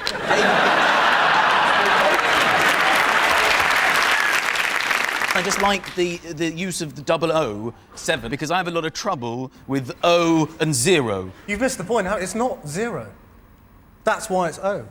That's why it's not just 7. It's 007. So when you see me go, uh-oh, 7. Are you a Daniel Craig convert? Yes, definitely. Yeah. It's pathetic, isn't it? The way they all slagged him off beforehand and then turned around. Great. He's a real hunk. He emerges from the water. I can't keep up this facade any longer. He was in the National Youth Theatre around the same time as me, I think, and he... Sorry, I thought we booked Christian Guru Murphy. I know I was in the National Youth Theatre very briefly, but not as long as he was. As a newsreader? He used to get a lot of big parts. Most of the Bonds couldn't act, could they? I mean, but he actually can. He's stolen a lot of your moves. There's a thing where he punches someone in the neck and it's pure Christian Guru Murphy. If things had been different, classic. I've seen the film, I was there on the night. Oh, was it? How did you enjoy the premiere? Lovely, yeah. They're not that impressed, are they? You got 4 viewing. I got to go to the premiere as well. Well, who couldn't go? No, I did go, and I found myself turning to my brother, who I brought along, and going, oh, for fuck, what are we waiting for? And he went, the Queen? Did she come round with the ice creams? I don't think she enjoyed it. Does she sit with everyone, front, middle, or back? I mean, where does she choose to sit? Front, middle, or back? No, she's... Yeah. What the Queen does, she sits on a massive throne in front of the screen so nobody can see it. She's got a big crown on, she keeps moving it around. Sure, she was a pain in the arse. Nobody saw a thing. OK, let's see if it's one of the top 5 stories. Yes, it is. The most talked about thing this week. Yes, the latest Bond movie was released this week. Casino Royale is the first Bond movie that doesn't rely on gadgets. Q must be spinning in his grave, powered by the Grave Spinatron 3000. Dave Steen, what else have the nation been talking about this week? Apparently the taxpayers had to compensate a load of ex-heroin addicts in prison because they were forced to come off heroin when they were sent to jail. Too soon. Too soon, and it was too painful. I think it's bizarre that, you know, you can have drugs in prison, because it's not really prison if you're off your face, is it? The judge said to me, you've got 6 months, but you won't feel a thing. I go, oh, fine, that's great. It costs £150 a day, though, for methadone to get someone off heroin. Yeah. Which I can't help feeling, give them heroin, then. Where are they getting it from? Harrods? Right, have we not learned from society within lessons to build prisons like Charlie Wonka's chocolate factory? Like Charlie Wonka's chocolate factory? factory? If they had a ribbon of chocolate, they wouldn't take cocaine, would they? I like the way you follow that up around and eating. What's the finance costs? I just want to see the figures. Jesus, why am I not on a government panel? Is this a cry for help? I've thought it through. Let's see if prisoner compensation is one of the most talked about things this week. Yes, prisoners have got compensation because they were denied treatment for drug addiction. And also in the news this week, a prison chaplain admitted to smoking crack cocaine. He apparently had so much of the drug, he believed that a man put to death over 2,000 years ago was his best friend. Right, one more to get. Fingers on buzzers. What else have the nation been talking about this week? Desert Orchid died. People got upset about that, didn't they? The nation's favourite horse. How nice can a horse be, really? It's like, how evil can a horse be? It's a pretty sort of thin area, that scope of behaviour that they live in, isn't it? It's trotting round a field or stopping. And it's sad, sad, sad, sad. Because everyone was very upset that he died. But in fairness, at any point in his career, if he'd so much as sprained an ankle, they would have shot him in the head. some amazing quotes, though, wasn't it? So he was loved because he was so versatile. It's a bloody horse. He couldn't make a brew or do a bit of pottery. Surely to God. Occasionally, when he crossed the finishing line, he used to lift his hoof up and go. Yeah. He was a bit of a character. You know, any opportunity to put a funny hat on, he took it. He often was seen standing behind John McCrick with his hoof going like that. I don't understand why dwarves don't ride horses. You'd think they would, wouldn't you? You know, they're always looking for short blokes to ride. Why, there's loads of dwarves out there. Why don't they ride horses? Short legs. Those are your arms. Well, no, they just lift the stirrups up. Not that high. Glue them. Just glue them. Glue them. Short legs and short arms. Just have to hold on, don't they? They don't really do much. I can actually tell you the reason why they don't use dwarves. It's because the flat season is in the middle of Panto. Or maybe they've got a deal with the jockeys, like you do horses, we'll do Panto. Yeah. We won't, you know, like an agreement. They had a meeting in a car park. That's a gang fight I would love to see. Well, let's see if the death of Desert Orchid is up there. Yes, it is. Desert Orchid sadly passed away this week. In a moving tribute, fellow racehorse Biffins Bridge said...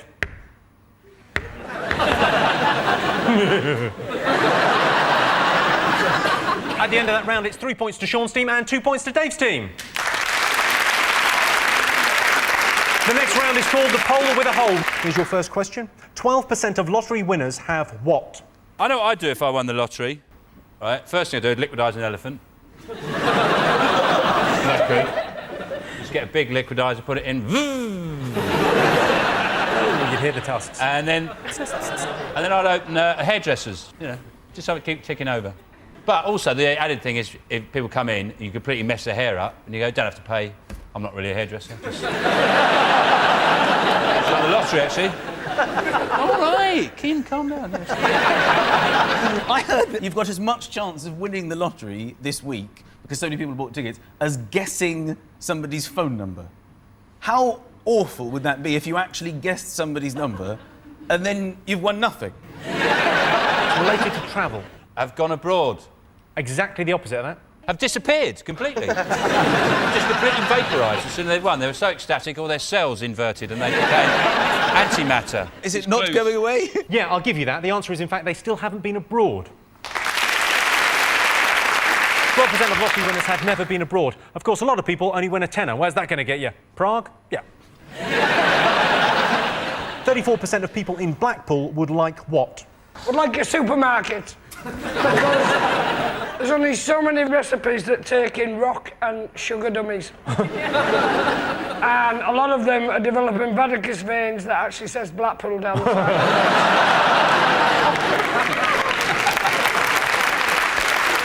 34% of people in Blackpool would like a tram up the front. My granny, when I used to go in as a kid, when they first went there, she said, if I stand on that rail there, will I get electrocuted? He said, only if you cut your leg over that wire up there. 34% of people in Blackpool would like Tony Blair to admit that that clown in the glass case is actually his brother. And it's a bit like the man in the iron mask, and he should be set free and allowed to run for office. Welcome to question time, Mr. Blair's lost brother. What's your approach to taxis?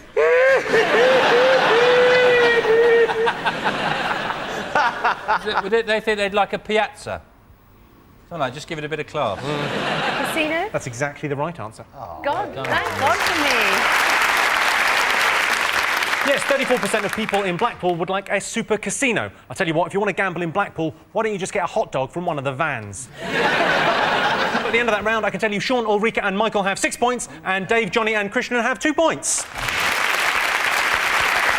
Welcome back to 8 out of 10 cats. The next round is Believe It or Not. In this round, I give the panellists a simple statement. All they have to do is decide whether they think it's true or false. Sean, Ulrika and Michael, let's have a look at a clip to illustrate your statistic.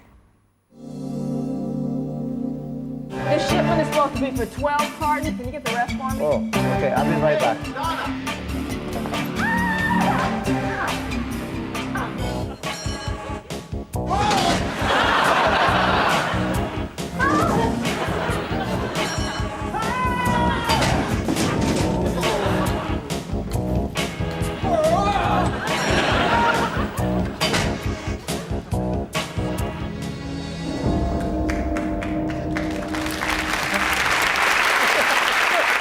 got to be the best beginning of Casualty that's ever been made. Here is your related statistic. 9% of workers say they would be prepared to break a bone to win a compensation claim. Do you think that's true or false? I've actually done something to deliberately hurt myself at work. I worked in the kitchens of a psychiatric hospital, and it was such a depressing job that I thought, if I left it, I wouldn't have got dull. So I was mopping up, and I threw myself at this sort of metal butcher's table and just sort of smacked my head on it. But I actually did knock myself out. And I didn't get a penny because I had the regulation non-slip boots on. So they said, well, there's no way you could have slipped. It must be your fault. And they sacked me because they said, you're an idiot, throw it yourself. I've thrown myself off a horse once. You threw yourself off a horse? Yeah. Well, onto a footballer. I would think that in most jobs, though, it's quite hard to break something. If you can't break your leg photocopying, can you? Unless you have like a repetitive incident, like you keep dropping a stapler on your foot, like about 100 times a day, like just doof, ow, doof, oh, keep knocking that, and then they just say, "Well, just move the stapler." 9% of workers say they would be prepared to break a bone to win compensation. True or false? I'd say it's false. I can tell you the answer is false. Well done. Yes, only 2% of workers say they would be prepared to break a bone to get compensation. My gran broke both her hips at work. She made a fortune suing that porn company. Dave, Johnny and Christian, let's have a look at a clip to illustrate your statistic. Do you hear something? Yeah, wait, there's one over there. I'm gonna get him. Go ahead. Good shot, Justin. You're gonna put some meat in the freezer this year, I think. Beautiful. You've heard of tuna melts or patty melts. Why not squirrel melts? Well, this is Justin's squirrel. He's kind of cute. I'm gonna put his little tender butt in there. And some celery. I like to use the leaves. You want to poach this for about an hour on a low simmer. And I've got some already done here. This makes a nice weekend snack, maybe while watching a football game, or you can take it to a tailgate party. I'm gonna add just a slice of cheese. Now you want to pop these into an oven that I've preheated to 350 degrees for about 8 to 10 minutes. Perfecto! Squirrel melts. You must try them. I just have to say no animals were hurt in the making of that film, unless you count squirrels. Here's your related statistic. 25% of Brits say they would definitely try squirrel meat if Jamie Oliver demonstrated a recipe on TV. True or false? Only if it was appropriately labelled may contain nuts. I don't think it's the recipe that's the issue, really. It's not like you go, oh, well, I haven't tried it with coriander. I always thought squirrels are a bit like Tyrannosaurus Rex, aren't they? Because they've got those... You see them, they're quite terrifying, squirrels. They come towards you. There was a campaign in Britain about 10 years ago to encourage people to eat squirrel meat. I did a piece about it on the news. It was total rubbish, but because I did it on the news, everyone believed it. And, do you ever do that? Is there ever a slow news day and you just go... Make it up. Doesn't matter. Squirrel meat. Yeah, I'll do. Is that a story? Yeah, why not? 25% of Brits say they would definitely try squirrel meat if Jamie Oliver demonstrated a recipe on TV. True or false? I mean, that's basically, would you do anything Jamie Oliver told you to do? Most people seem to, don't they? Well, he's an inspiration. He's brilliant at humiliating fat kids. Some of them fat kids go on to be fat adults. You ever see people busking with squirrels, do you? Like they do with cobras in India. You could do some good busking with a squirrel, couldn't you? If you had like an elaborate system of ladders and pulleys and swings, and you just got him climbing around and they'd put some music, and then you could make a fortune. You wouldn't need to kill them. You could actually have them working for you. You'd probably become a millionaire. Start more travelling, hundreds of blokes. Franchise it. A bit like the cats, the squirrels. 25% of Brits say they would definitely try squirrel meat if Jamie Oliver demonstrated a recipe on TV. True or false, Dave? 25%. You think it's true? Do I ever ask you to trust me? True. True.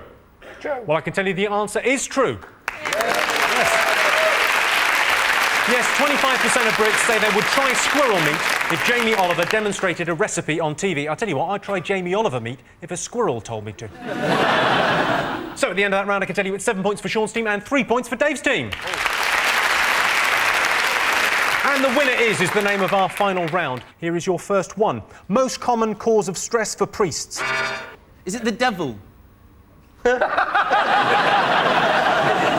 Is it someone's cut the brake lining on their motorbike and they're going down a hill and they can't I can't breathe. And they're heading towards like a brick wall. That's quite stressful. Is it concealment of homosexuality, of which I know nothing? Sexual frustration. That's the correct answer. Oh. Well, yes. What's the name? Yes, the most common cause of stress for priests is celibacy. That and the fact they miss Hollyoaks every Sunday. Celebrity who most often features in Brits' nightmares. Jimmy Savile. I had a terrible dream once where I saw Doc Cotton in a catsuit. Is it the bloke from the Worthington original, lads? You mean Werner's original? Worthington, yeah. Worthington's original. You're like my nan. Worthington's originals. Give them to kids. They love them. My grandkids were so pissed. Is it getting in a taxi and Richard Hammond's driving? I imagine after this week it'll be David Guest, won't it? David Guest and Michael Jackson have been after you for body parts. I'm dreading it. And I've got to ask, is it me? No, it's not you. You're in people's dreams. Yeah? She used to be a page 3 girl. That'd be Jordan. That's a correct answer. Yes, the celebrity who most often features in Brits' nightmares is Jordan. She started her modelling career by sending pictures of herself to a London agency. It wasn't much, but it was a tit in the door. Right, that sound tells me it's the end of the round and the end of the show, which means the final scores are Dave, Johnny and Christian have 4 points, but Sean, Ulrika and Michael are the winners. They have 8 points. Well, thanks to all our panellists, our wonderful studio audience, and to all of you for watching at home. That's it from us. Good night.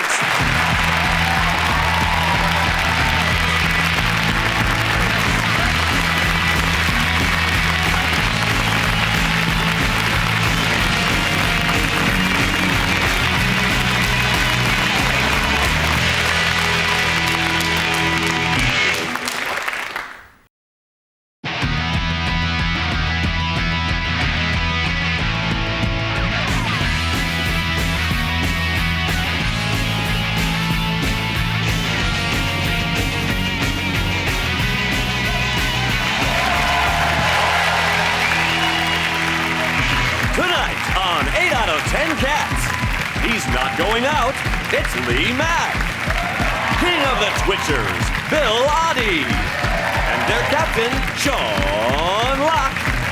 And facing them tonight, Pony Smacker, Fiona Allen. He's grade 1 listed, it's Griff Rhys-Jones. And their captain, Dave Spikey.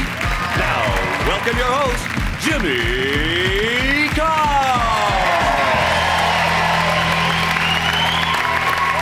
Hello and welcome to 8 out of 10 Cats, a show about opinion polls, surveys and statistics. Did you know, for example, a quarter of people don't know what kidneys do? They make steak pies delicious. 1 in 3 pet owners has made an unplanned visit to the vet in the past 2 years. I don't know, it's just a whim, put him down. And 1 in 10 housewives plan ahead when it comes to evening meals. They plan to eat oysters under the stars with a Brazilian tango instructor. And then they sigh, take another swig of gin and put the fish fingers on. Let's get started.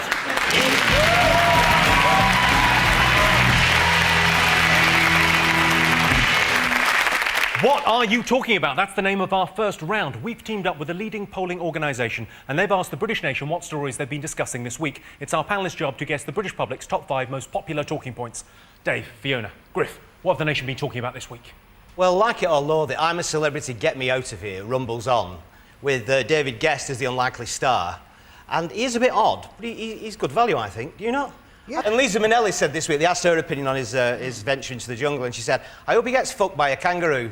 Not only is that a great statement, but it would make a great Bush Tucker trial. It would, wouldn't it? You're getting fucked by a kangaroo, you've got to get the stars out of its pocket, like that.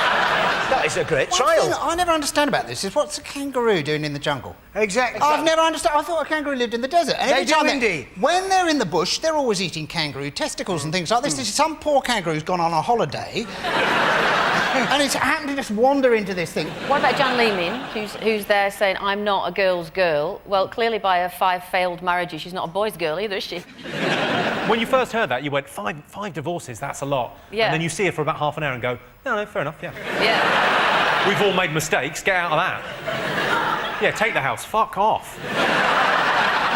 Any thoughts on I'm a Celebrity over here? Have you been watching it, Sean? You love that kind of thing, don't you? I watch it from behind the sofa, groaning. I thought it reached its lowest ebb when they tried to get that earwig out of Jason Donovan's bum. Dr. Bob got involved, and I'm fascinated by Dr. Bob because a few series ago he was called Dr. Bob, and then last series he was called Medic Bob. And the last thing you want when someone's got the fingers up your bum is to go, are you Dr. Bob? Well, Medic Bob, actually. Actually, it's just Bob. I don't even work on the show. Go on, Bill. There's no need to do that, Lee. I don't think that adds a lot. Why don't you do this? Am I the only one in thinking that I don't find it terribly edifying to be in the jungle eating wild animals and insects? Hey, you don't mind it when the woodpeckers are doing it? Yeah. They love a bit of grub, the woodpecker. They're at it like woodpeckers.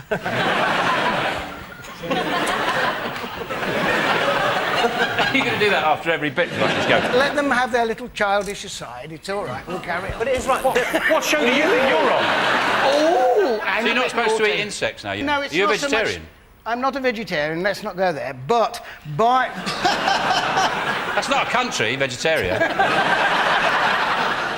to be perfectly honest, the eating of them I don't find quite so objectionable as the, isn't it scary to have about 20 rats thrown over you and that sort of thing. I don't think those rats enjoy it very much. Well, imagine if you're a rat, there's not many opportunities on modern television.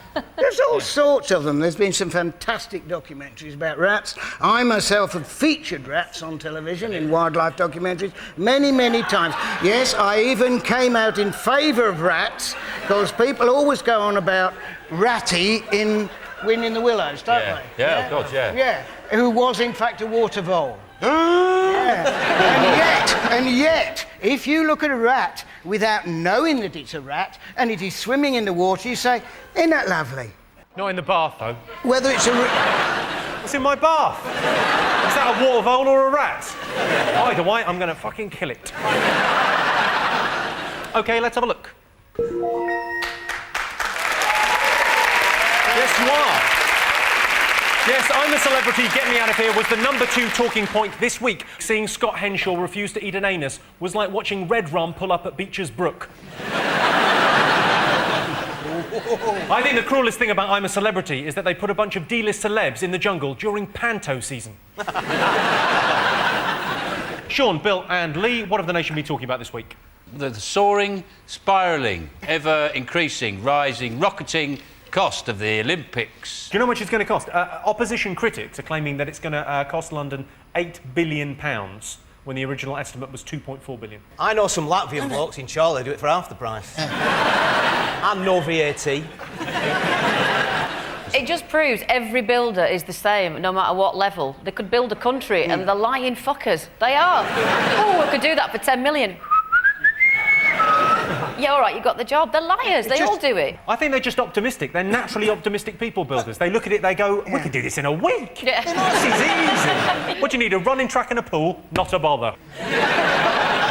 Where is the Olympic Village going to be? In Stratford. Is it Stratford? Sort of out Edmonton way, that sort of way, isn't it? No, Stratford way. Stratford way, all right. But it's sort of in the East End. Edmonton's more out Edmonton way. And if you want to get there, you go up sort of towards Edmonton. Do you? But if you want to get to Stratford, you sort of head towards Stratford and eventually you're sort of in Stratford. Just so you know, this is the official directions for the marathon. OK, well, let's have a look and see if the Olympics is one of the top 5 most talked about things this week. Yes, indeed it is. The Olympics is going to cost us £8 billion. That is disgusting. For that sort of money, we could have another 3 weeks in Iraq. OK, fingers on buzzers. What else have the nation been talking about this week? Well, we think it was the former KGB agent spy who was poisoned in London. The Kremlin said it had nothing to do with them, so that's them ruled out, obviously.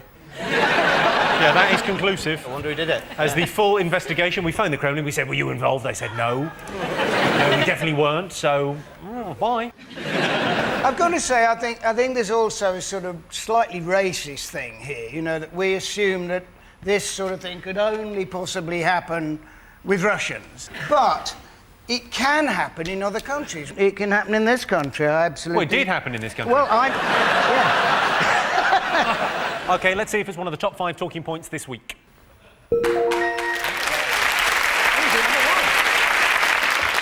Yes, this is the sad story that a former Russian spy was poisoned and died in London this week. The former KGB spy said, "I ate in a restaurant last night in London and something disagreed with me." The Russian government. What else have the nation been talking about? Tom Cruise getting married? You're broken-hearted. Too short. I was talking to Griff. They got married in Rome, which is a bit odd because they're a Scientology faith. Yeah. Get married in Rome, in Italy. Why is that odd? Well, it's like Catholics getting married at a Star Trek convention. Isn't it really? Interestingly, the critics of the marriage have said that Scientology is a made-up religion. Well, unlike every other religion. Yeah. Christianity. Far from that, isn't it? It's like, no, he could walk on water, and he could raise the dead and just eat that, that's his body, and that's his blood. That's perfectly normal, obviously. There's a line in it is normal compared to the Scientologists who believe that we're all exiled aliens called Thetans. I'm a Scientologist. Are you a Scientologist? Yeah, I am. I'm not surprised. I'm a fuck. Look at your face. But Bill, you're a Scientologist. No, Lee, they really all believed you. Bring it on, Griff! Lee, you're one of the few people Scientology turned down. Bloody Thetans, though. They come over here, don't they? Inhabiting our bodies, shagging our women. Piss off. Let's have a look and see if Tom and Katie's wedding is up there.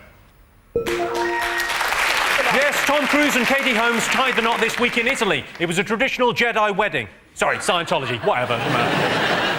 At the end of the wedding, the minister said, "You may now stand on the telephone directory and kiss the bride." OK, fingers on buzzers. What is the last story in the top 5? OK, we think it possibly could be the government has had this wheeze to have super nannies for teaching parenting skills to kids with Asbos and stuff like that. And they seem to be like influenced by TV programmes, the government at the moment. Yeah, they do love it, don't they? Jamie's School Dinners. I know Super Nanny. Yeah, how does Tony Blair get so much time to watch so much early evening TV? I don't know how he does it. The thing is, a lot of our wartime leaders have been bothered about winning the war. He's taking a very sort of laissez-faire attitude. Also, watching a lot more telly and going, "Oh, fuck it. We'll never win this." I think you should watch the news. Probably doesn't like it. It comes out of it quite badly, doesn't he? Yeah. Also, how can he get his maths so wrong? There must be how many thousands and thousands and thousands of kids have got Asbos, and he's only sending 70. Yeah, but they're super nannies. OK. These ladies can fly. The best way to deal with this is get all those kids with behavioural problems, put them on a plane and fly them to a country where you're allowed to give them a good clout. Saudi Arabia, something like that. That's more than a good clout, Sean. Right, let's have a look and see if it's up there. Learning properly. Yes, Tony Blair has announced plans to hire super nannies to help parents. The government's new transport policy has been revealed. Blair plans to pimp our rides. So at the end of that round, it's 1 point to Sean's team and 4 points to Dave's team. Oh, thank The next round is called the Pole with a Hole. Sean's team to go first. While on a job, 1 in 4 builders, what? Well, I'd just like to say, at 4-1 down, we've never come back from a score like that, so we actually just concede. OK, well, that's the end of the show, ladies and gentlemen. Thank you. We've never had this before. It'd just be the test card for the next 15 minutes. You do look a bit like that girl from the test card, Jimmy.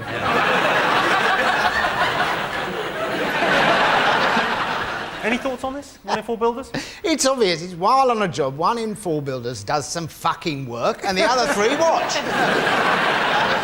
Is it compliments a young lady on her massive tits? If only it stopped at that, I have to say, as a matter of fact. Would they compliment you as well on your massive tits? You all right, Bill? Hey! No, it's Bill. B-I-W. It's Bill. So, and you can tell how they're spelling it just from them shouting? Oh, yeah, absolutely. I've never yet been called by my name properly by Bill. It's always Bill. I bet it's not always Bill.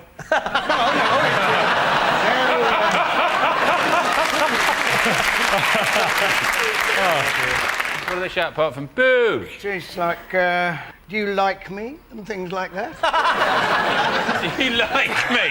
I've heard some loads of Bill sides. I've never heard anyone shout, "Do you like me, Bill?" Because I like you. These builders, they don't have big black moustaches and they're in Village People. Oh, yeah. The area of North London I live in. 1 in 4 builders ends up shagging the lonely housewife on the kitchen table whilst the husband is Out away. birdwatching. Yeah, not birdwatching. What were you doing, Bill? Hey, sorry, Bill, were you really bird watching with those binoculars? Or are you just... Hang on, he's giving her one. You only came to do the kitchen. I can give you a clue. I can tell you it's something to do with their unexpected eating habits. Gourmet food in their packed lunches. Well, you're pretty close with that. Fruit. A salad. Correct answer. Yeah, this is extraordinary, ladies and gentlemen. While on a job, 1 in 4 builders regularly has sushi or salad for lunch. Which begs the question, why are they such fat bastards? OK, Dave, Fiona and Griff, on their first mission, 75% of astronauts what? Never left Earth. Do you think they landed on the moon? Do you think that's a genuine thing? Nah. Well, you can see the shadows of the photos. Well, there's proof if ever we needed it. Oh, When the flag's flying. The flag's flying? Oh. But there's wind on the moon. The moon's very windy. Oh, he's been The there. moon is not windy. Yes, it is very windy. It is not Hang on, windy. whoa, whoa, Otherwise, whoa. they'd Let's have built settle a this. windmill up there or something like that. I'm prepared to go toe-to-toe with the hardest man in England on this one. It's bloody windy up there. Wind is air blowing around, you see. It's air blowing about. That's quite windy. That's on the why moon. it makes it comes in your face, it's air. Of course there's There air on isn't the moon, air you on the idiot. moon. Kid, shut I up! believe I'm playing you an moron. All right, you know what? Easy. Yeah, I think we've upset Fiona. Let's all just take a moment. There's air. There's no oxygen on the moon. There is air. It just hasn't got any oxygen in it. And What's gets it made hotter of then? and hotter. Yoghurt? What's it made of then? Other stuff. You would make the best science professor in the world. Other stuff, moony air. Write it down. On their first mission, 75% of astronauts what? Play with their own piss like this. Woo, woo. Whoa, whoa, whoa. They eat the packed lunch before they get to the stratosphere. Nothing left for the rest now. Demand a lot of air miles from NASA. No, I think you'll find there's no air up there. Oh, sorry. There is air. It's moon air. We're doing a whole series about it soon. All about moon air. Or, just for fun, one of them goes... "Tss." Can anyone hear that? I bet at least one of them goes, are we there yet? It's taken ages. But you didn't have to do that in a northern accent. Yeah, I did because I was trying to be stupid.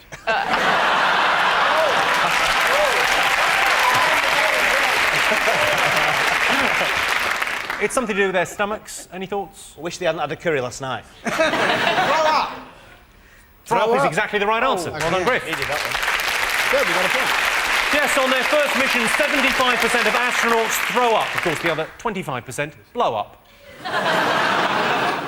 Not my fault, talk to NASA. So at the end of that round, I can tell you that Sean, Bill and Lee have 2 points, Dave, Fiona and Griff have 5 points. Welcome back to 8 out of 10 Cats. The next round is Believe It or Not. In this round, I'll give the panellists a simple statement, and all they have to do is decide whether they think it's true or false. OK, this is for everyone. Let's have a look at a clip to illustrate the statistic.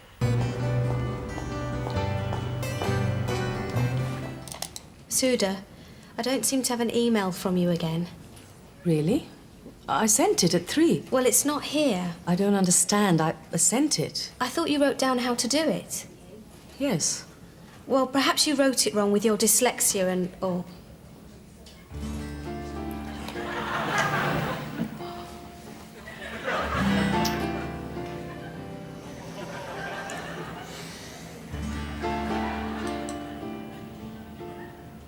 It is there.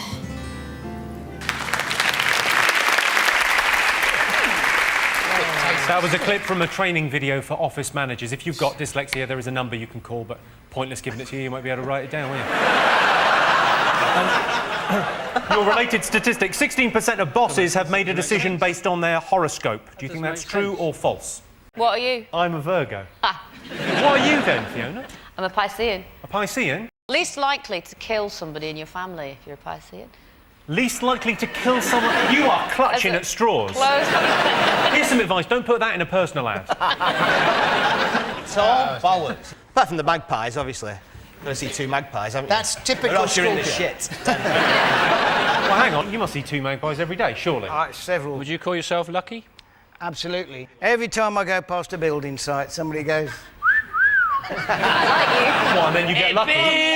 Bill, come here! I want to make love to you, Bill! I don't think it's ever happened before, but I imagine this weekend it's going to be happening a lot. Builders, if you're watching, please, for us. Can you make bird noises? Some of them, yeah. I can make the one of a bird hitting a pavement. It's the only one I do, really. What would you like? I would like a chaffinch. Yeah. No, chaffinch, all right. It's like a fast bowler running up, and so he goes... bowl.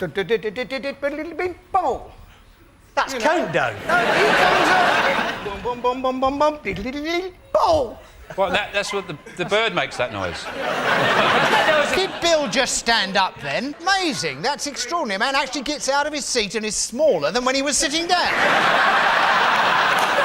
Bill Oddie, I've had it up to here. Have you really had Bill Oddie up to there? You bloody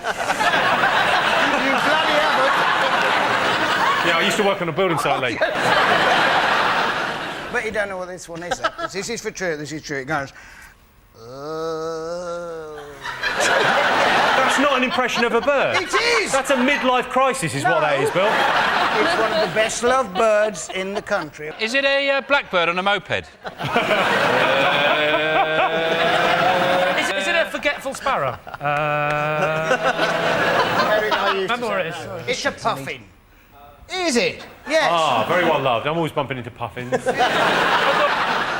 Can I just remind us, and I think you may find this amusing, ladies and gentlemen, I'd like to remind you what the question is. 16% of bosses have made a decision based on their horoscopes, true or false. The fuck are you people talking about?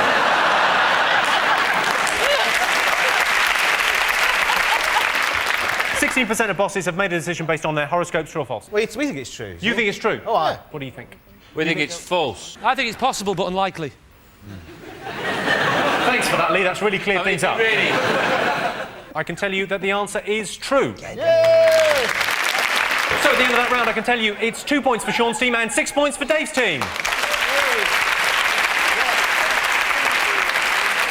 And the winner is the name of our final round. I'm going to give the teams a series of opinion polls. It's up to them to buzz in and tell me who or what they think came top. Here is your first one. Britain's favourite noise. Is it that honking noise that women's breasts make when you go like that?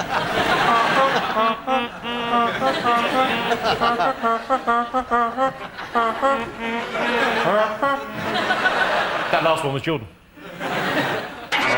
Is it a...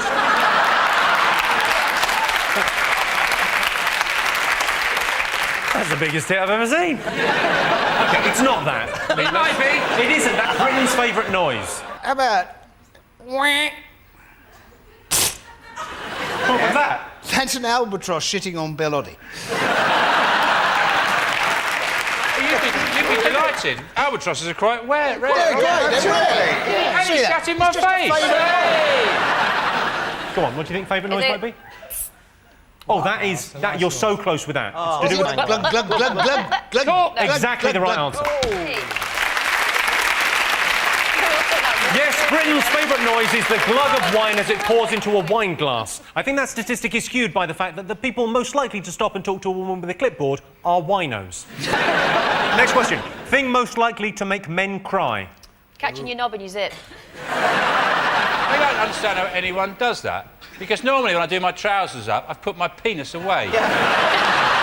I've had the presence of mind to finish my urination and put the penis away and then do my trousers up. I don't shake it, then go, ah! Oh, I forgot to put my penis away. The thing is, though, it would be a miracle if I was in a toilet in the first place, if I was that bleeding stupid. I'd probably be standing in the food hall at Harrods pissing on some cheese. Thing most likely to make men cry, Griff? It's a little pony with a very long mane getting separated from its mothers and getting lost in the enchanted forest. And then, after a lot of adventures, finally finding its way back to its mother and the rest of the herd.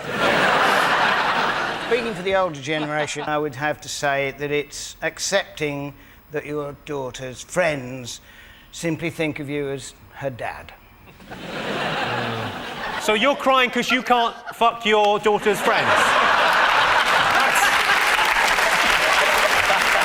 High five, Bill Oddie. Come on. That is perhaps the most honest answer we've ever had on this show. Great image, isn't it? Just so we go up to Bill Oddie, you go, oh, you must be Joanne's dad.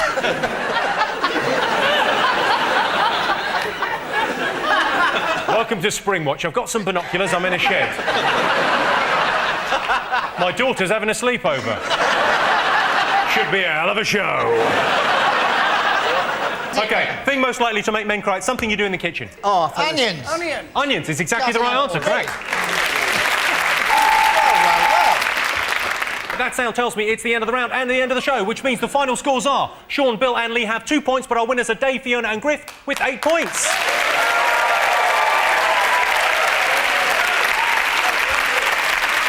Thanks to all our panellists, our wonderful studio audience and to all of you for watching at home. That's it from us. Good night.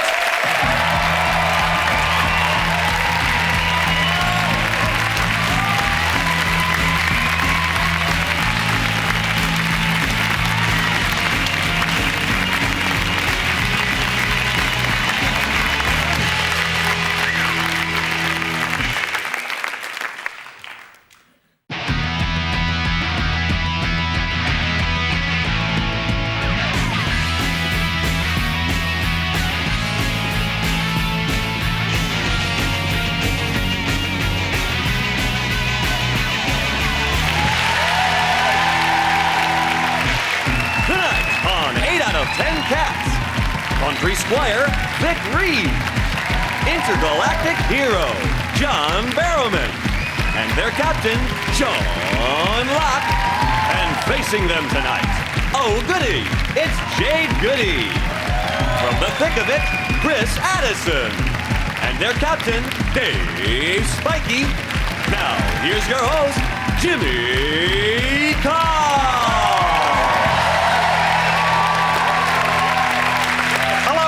Welcome to 8 out of 10 Cats, a show about opinion polls, surveys and statistics. Did you know, for example, 60% of cosmetic surgery patients are disappointed with the results, although they look pleasantly surprised? A quarter of the over 50s are failing to save. It's Control S, you old buffers. While abroad, 2/3 of Brits are more sexually adventurous. So, look out, Iraq. And 1 in 4 Brits claims that their post has been lost or stolen. Well, I can reassure you, it was definitely stolen. Let's get started.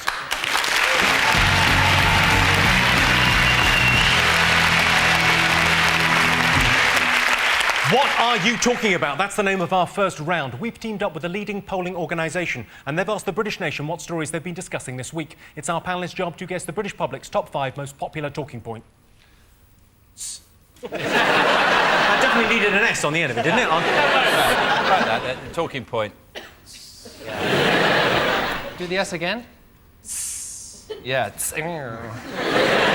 could be one of mine. Dave, Jade and Chris, what have the nation been talking about this week? Take that aback with the Inland Revenue Tour, I think it is, basically. It's not front page news, surely to God. They've got, no, the Beatles have got a hit album. Oh, hang on, there's a lady going through the menopause as we speak. That's how Take That fans speak.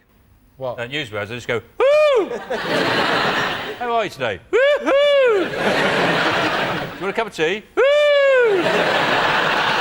Childline set up a hotline right after Take That and split up. In 1996, the Samaritans set up a special helpline for distraught fans. Yes. It's the only time the Samaritans have ever been allowed to use the words, oh, grow up. On the phone. Just fucking grow up. Why are they called Take That? What's the name mean? On their video, they had this thing saying, if you don't like it, throw it in the bin, take that. That's my favourite thing you've ever said. Those are the instructions that come with their video. Well, they said it. I promise, I watched it at my caravan with my friends. Wow. Oh, yes. I imagine that was a party. Let's see if Take That at number 1 is up there. Yes, it is. Yes, Take That have returned to the top of the charts. The reunion took longer than expected to put together because no one could remember who Howard was. They spent 6 months rehearsing with a bloke from the Halifax advert.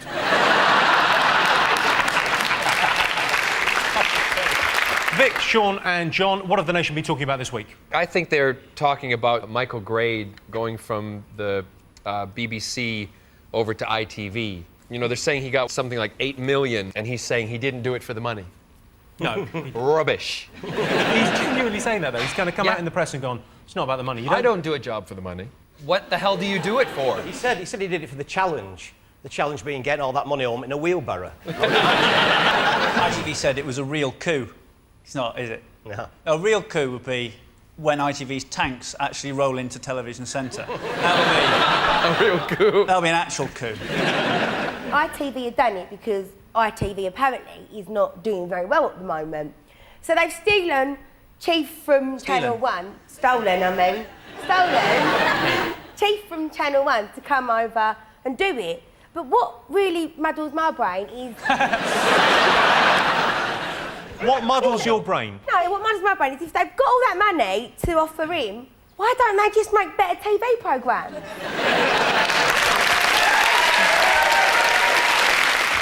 I hope he finally ends Coronation Street, because this first series is really dragging on. You know what he's doing to Coronation Street? What? He's changing. He's going to be CSI Weatherfield. Let's have a look and see if it's up there. Yes, indeed it is. Yes, Michael Grade has announced he's moving to ITV. ITV needs him. They're in trouble. I tried to tape the Mint the other night, and my Sky Plus box started crying. Dave, Chris, Jade, what else have the nation been talking about this week? Chris. Hiya. Hiya. What have you been talking about? Oh, well, I've been talking about this royal editor of the News of the World, Dave. Oh, yeah, they've been listening in to people's phone calls. Yes, I was listening to stuff. But they've actually been tapping into the voicemail. That's how they do it. They hack into the voicemail and they put some sort of code in. If you were phoning up a royal like Prince Charles, you wouldn't leave like an important message on voice. If he doesn't answer, you're not going to leave. It's not going to happen, is it? You're not going to pick up any real news. It's not going to be like the Queen phoning Prince Charles and going, "Hello, Charles, Mum here. I think I'll abdicate. Give us a ring later on." You know, it's not going to happen, is it? No, you'd text that, wouldn't you? Yeah. The Queen doesn't use a phone. She does? She doesn't use... No, she hasn't. She has a big chain of butlers and they just whisper messages along. Go on for miles. And let's see if it's up there. Yes, indeed it is. A News of the World journalist has admitted tapping royal phones. The journalist will soon be sending messages of his own to his cellmate in Morse code by clenching and unclenching his buttocks. Was that a dot or a dash? Please get out of my bin. Sean, over to you. What else have the nation been talking about this week? The Pope went to Turkey, which sounds like the start of a joke, doesn't it? The Pope went to Turkey. The Pope ate a turkey. And he went to Turkey, and there was a lot of protests. I think the interesting about it was when he looked at his diary on the Monday, and he went, "Turkey, Wednesday? Who put this in?" It is dangerous for him to go to Turkey, though, because it's a very sunny country, and popes can die in those popemobiles if the archbishop who's driving them doesn't crack the window when he... Are you saying popes die in hot cars? Yeah, popes die in hot popemobiles. That's what happens. That may be the most limiting safety campaign ever launched. If you can save just one life. Yeah. Well, I can tell you that the Pope isn't one of the most talked about things this week, but he did make an official visit to Turkey. The Pope, ever the diplomat, was very happy with the warm welcome he received. He said, at least I think it was a warm welcome from what I could understand of their jibber-jabber language. Figures or buzzers, what else have people been talking about this week? We think it's the fallout from this KGB poisoning. That still rumbles on. There seems to be three suspects. It's either Putin and the Kremlin, it's either enemies of Putin and the Kremlin, who are trying to discredit him, or it's a group of ex-KGB spies led by a guy called Igor the Poisoner. The police said the death was suspicious. Yeah. I think they should upgrade it to fucking suspicious. Is he having a traditional Russian burial where they put them in a little coffin inside a bigger coffin, inside a much bigger coffin?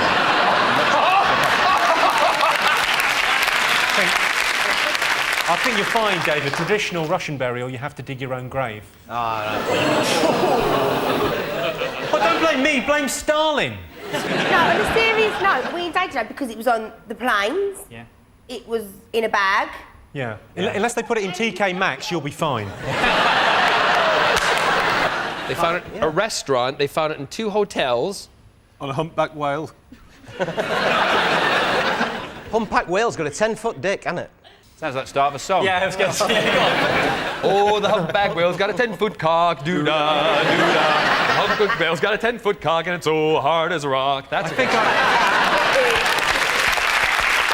I think I've won money on you singing in the first 10 minutes. You have gone quite a long way to kill him. It's a lot of effort, isn't it? To kill somebody by radiation. Why don't we just shoot him? No. No, we're going to kill him by radiation. I think maybe the KGB are having some kind of union issues with their snipers. But the KGB, the interesting thing about this is the KGB aren't called the KGB anymore. They're called the FSB, which worries me because I think I bought a sofa from them.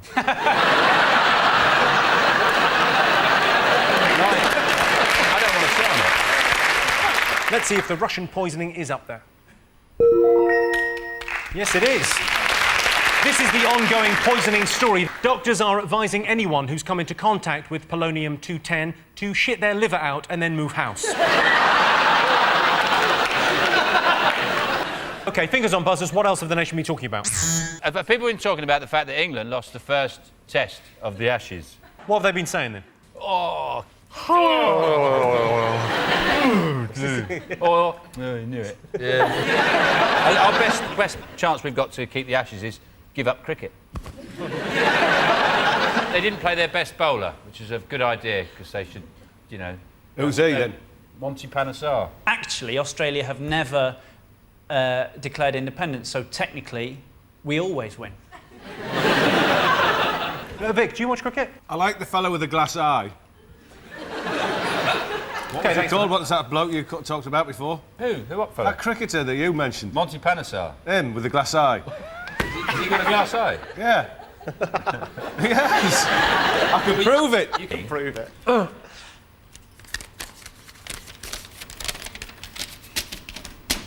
What's that say there? Look.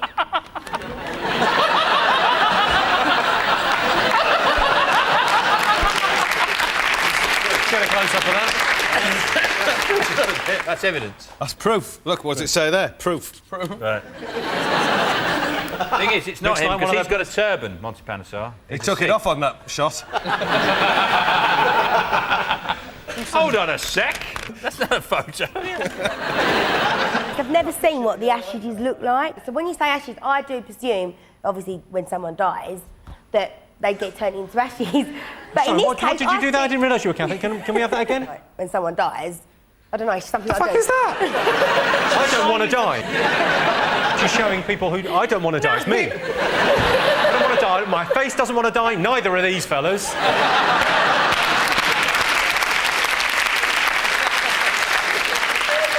Let's have a look and see if the Ashes is one of the most talked about things this week. Yes, it is. Yes, the Ashes continued. I guess if England wants to enjoy a sporting victory, we're just going to have to wait until Wimbledon. Come on, Tim. At the end of that round, it's 2 points for Sean's team and 3 points for Dave's team. The next round is called the poll with a hole. Dave, Jade and Chris, here's your first one. 33% of young men say they would what just to impress their friends? Anything. They're mad, they're idiots. Climb a pylon, bum a goat, punch a nun. Anything. 33% of young men say they would spunk on a cracker and eat it just to impress their friends. Oh! On a cracker? Oh. No, but that's a big thing in the States with college. Digestive, of course. Maybe a hot fig roll. That's, isn't it? I don't like fig rolls. I'm allergic. I'm not allergic to them, but I won't eat them. Why? Do you not agree with them? When I was a little kid, I went to a party and there was a game of pin the tail on. This is true. Pin the tail on the donkey, and I cheated. I went like that, and I pinned it straight on first go. Obviously, I thought I got away with it, and the prize was some fig rolls.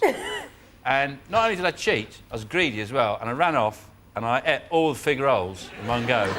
Then I was sick. And strangely, the thing I didn't learn from that was don't cheat. I learned don't like fig rolls. 33% of young men say they would what just to impress their friends? Would have a willy implant. A willy implant? You make it longer. I watched a programme on it the other day. Willy extension. Ah, see. I'm thinking of having a conservatory put on the end of mine. For the summer months. It's going to be the devil to get the planning permission, isn't it? With something that size, Chris, it is difficult, yes. Vic, what do you think young men do to impress their friends? Well, it's obvious. Spend a week in a coal bunker. Did calculate pi? 7,000 points. It's not... No, it's not pi, but it's to do with eating something. No, when I said calculate pi, I meant the mathematical equation, not pi. Yeah, but words can mean two things at the same time. Eat a really hot curry. Exactly the right Yay! answer. Yes. I'm excited then.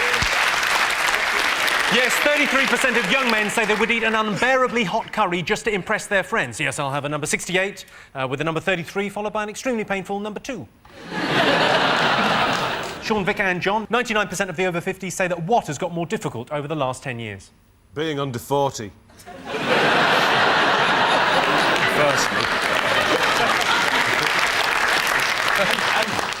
But there's still 1% that it's not a problem for. But who is that person? Doctor Who? The time travellers, yeah. Exactly. I can't live forever. I'm just not able to die. It's the doctor who can only live forever. This is really scary because I talk about it like it's actually real. How frightening is that? Quite frightening close up. Yeah. Well, I think over 50s, I imagine Countdown. It's got a lot tougher over the last 10 years. Your brain's going smaller and smaller. Because it gets, that's how you die, isn't it? Your brain, as you get older, gets smaller and smaller and smaller, and then it pops out your ear, and then you die. I'm speaking as an over 50 here. Remembering stuff. As you get older, you just forget all sorts of shit. When it's like if you're looking for scissors, you have to incorporate a little mime when you get to a certain age. You're going like, scissors, scissors, scissors. That's going to help, as if that's some sort of scissor diviner that's going to go, scissors, there they are, there they are. Sudoku? No, that only came along a couple of years ago. I remember I went on holiday, came back, there was 2 new phenomenons. Happy slapping and Sudoku. Which one did you go for? I used to happy slap people who are doing Sudoku. OK, 99% of the over 50s say that what has got more difficult over the last 10 years? Come on, Vic, we need these points. What, playing the bazooki? I don't know. Walking up the stairs. Oh, sorry. It's all right. Sorry, I just ain't coming to my head. Best to get it out quickly. You don't want any stuff clogging it up in there. I'll tell you what, I'll give you a clue. It's to do with being all fingers and thumbs. Opening a milk carton. I'll give you that. Opening packaging. Opening packaging. Yes, 99% of the over 50s say that opening packaging has got more difficult in the last 10 years. The survey was originally about Scottish devolution, but they whittered on about packaging anyway. So at the end of that round, Sean, Vic and John have 3 points. Dave, Jade and Chris have 4 points. Welcome back to 8 out of 10 Cats. The next round is Believe It or Not. Everyone, let's have a look at a clip to illustrate your statistic. Hey, praise the Lord, Jesus is Lord. Get the writing on the back.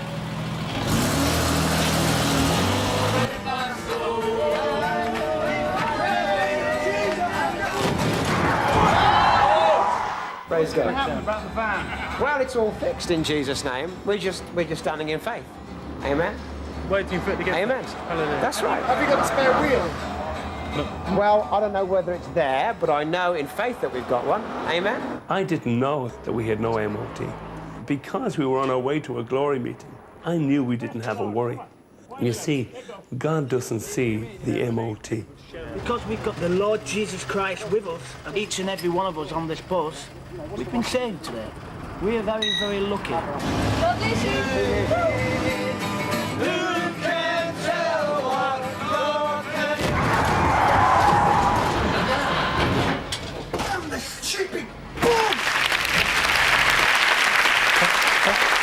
Doc doesn't see the MOT.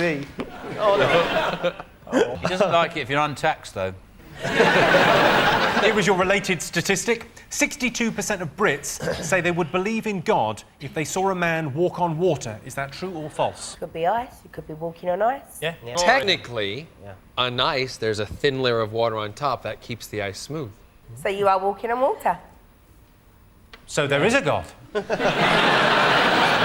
Many Brits are quite cynical. I think 62% of Brits wouldn't believe in God if they saw God walking on water. David Copperfield walked through the Great Wall of China once. I saw it. So he could do it, couldn't he? He made the Taj Mahal disappear. The Indian tourist board were livid. Jay, do you believe in God? I don't just want to sit here and say, no, I don't believe in God and I get in the grave and that's the end of me. I'd like to think that I could come back as a bee or something. Do you know most people now have in their wills that they want to be buried with their mobile phone on a full charge? Just in case they're not dead and they wake up, they can call somebody to come and get them out. They're not going to get a signal. If I was buried with my phone, and I was like, I wake up, I'd start phoning people up going, oh, it's me. I never liked you. There was a rapper in the States buried in his Cadillac because they couldn't find a coffin that was big enough for him. He was so big, and they buried him in the Cadillac. Get you out your ass with a crane if you're overweight in America. Yeah. That's a bit harsh, that. I think the best way to get someone really big out of a house is with those mincing machines.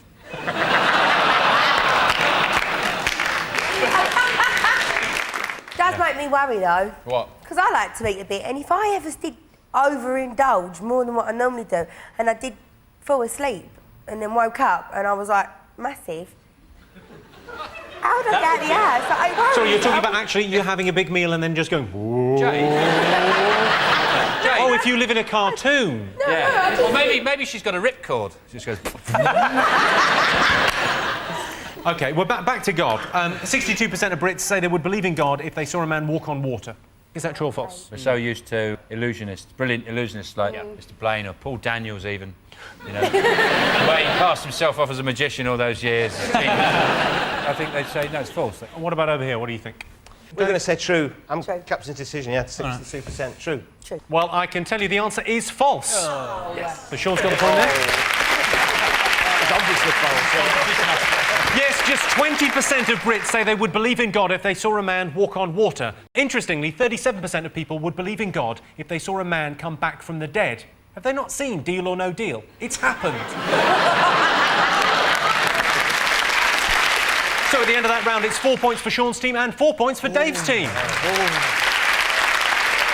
And the winner is the name of our final round. I'm going to give the teams a series of opinion polls and it's up to them to buzz in and tell me who or what they think came top. Here is your first one. Britain's most disappointing day trip. Basra. I think the most disappointing day trip would be to a diabetic's birthday party. What the fuck? You wouldn't get any cake. But if you like hummus... Vic, you've been on a few day trips in your time, surely? The most disappointing one was the sun. Very hot and sweaty. Have you any proof that you went to the sun? Probably somewhere.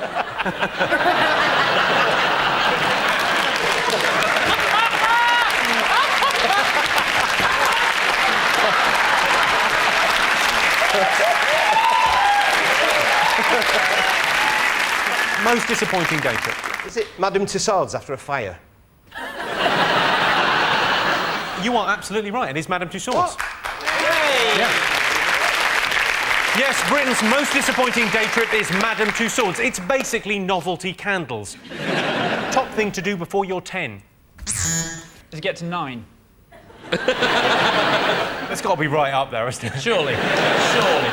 I think it's appear on You've Been Framed, falling backwards off a slide and crashing a hamster. Get adopted by Madonna. Go to Neverland and drink Jesus juice. Yeah. Oh, come on! Yeah. Right. You all thought it. I tell you, when I was 10, if they'd given me the option. He wants to do what with me? Yeah. There's a fun fair. I'll be right over, yeah. Vic, any thoughts? Well, it'll be ride a sea serpent to Banbury Cross. Without doubt. Do you have any proof, Vic?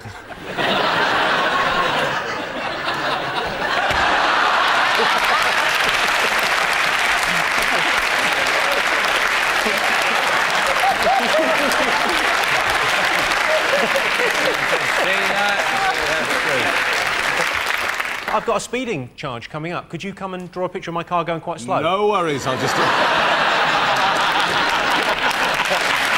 you think you could... I'll do a picture of you in your car with slow written above it. Well, that is all they'll need, because they've sent me a picture of the car going quite fast. Why not just have him not in the car at all? Water skiing. Exactly, I'll put someone else in the car. Yeah. Brezhnev.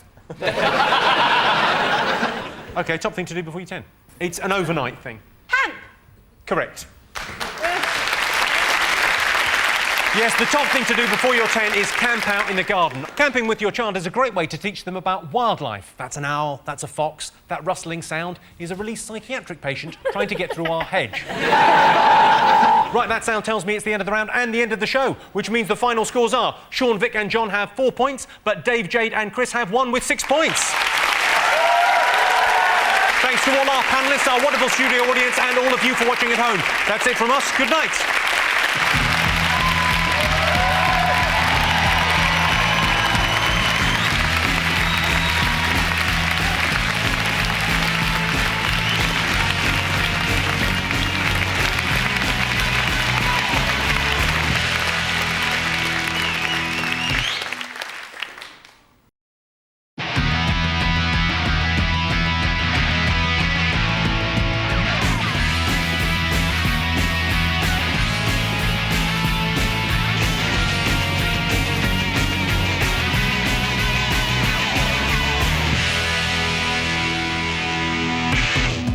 Tonight on 8 out of 10 Cats, Housewives' favorite, Alan Carr.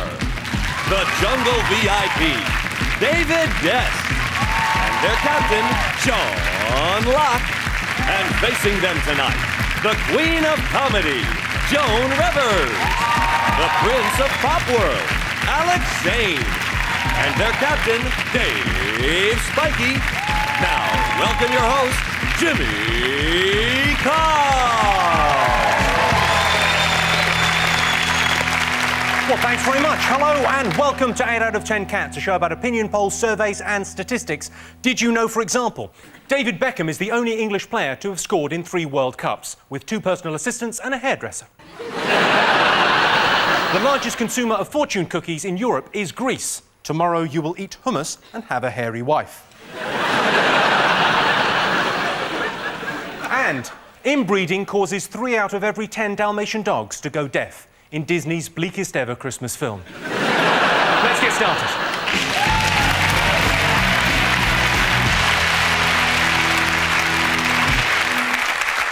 What are you talking about? That's the name of our first round. We've teamed up with a leading polling organisation and they've asked the British nation what stories they've been discussing this week. It's our panellists' job to guess the British public's top 5 most popular talking points. Dave, Joan, Alex, what have the nation been talking about this week? I think it's this great story that the NHS are going to offer dance lessons to fatties, basically, isn't it? They're going to help them with the obesity crisis. But the only way you're going to get fat people on the dance floor, I think, is by making the announcement, the buffet is now open. Just across the dance floor there. And it's another government gimmick, isn't it? It must be awful to see and, like, hear, like, a fat person dance. I'm not being awful, but, you know, like the...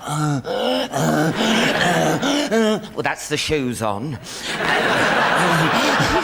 know, it's going to be a slow process. I resent people talking about fatties like this. I belong to Overeaters Anonymous. Really? Yes, this is the truth. And it's very, a lot of you here are thin, so, but it is very, very sad because we all sit there and the women cry and they go, no one loves me. And I always say, yes, yes, your butcher loves you, your baker loves you. And one woman, I mean, last week, right before I came over here, she was saying things like, I went on an airplane and she was sobbing. And she said, and they made me buy 2 seats. And she just cried. And then I said, yes, but now you can have 2 meals. And she perked up. If we want to be fat, God damn it, we can be fat. That's the way it goes. David, do you dance? No, I have a cousin. You have a cousin? Yeah. I have a cousin. Good answer. I have a cousin, 279 pounds. 279 pounds? Started ballroom dancing, Fred Astaire studio. Met this lovely woman, 5 months, lost 100 pounds, got syphilis, and died. If that's not being made into a musical, I'm too come dancing too literally, I think, really. OK, well, let's have a look and see whether fatty dance classes is one of the top 5 most talked about things this week.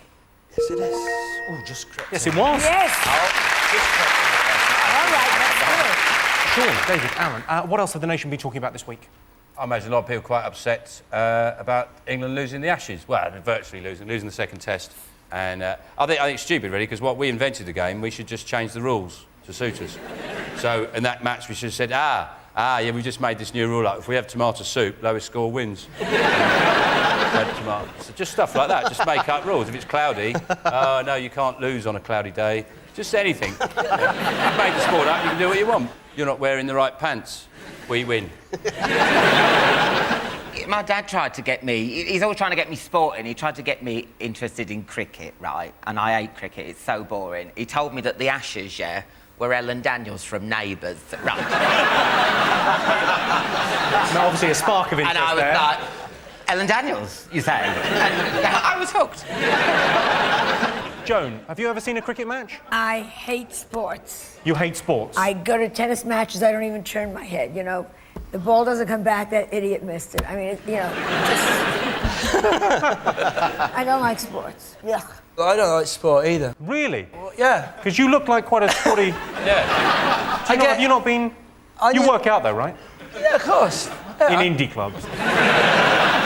You a big cricket fan, David? You aware of cricket? Nah, more baseball. More baseball. Have you heard of cricket? Of course. He forgets I was in the Outback and I just was with all these crickets all over there. Yeah. You knew Fina, right? Well, I didn't actually watch... I meant to watch it, but at the last minute, I fell pregnant. So it's been quite a few crazy weeks for me as well, so... turns out it was a scare. But no. What did she do? What did Fina do? She stole all the food. She stole all the food? Yeah. Really? She ate a few crickets, too. Did she? Yeah. People have to eat testicles, don't they? No, it was an anus, wasn't it? Matt ate an anus. Someone had to eat an anus. Yeah. Oh, Matt ate an anus. Matt ate an anus? Yes. I thought you said a marinated anus. No. Second. No. We had nothing to marinate there. What, do you eat it like a hula hoop, like that?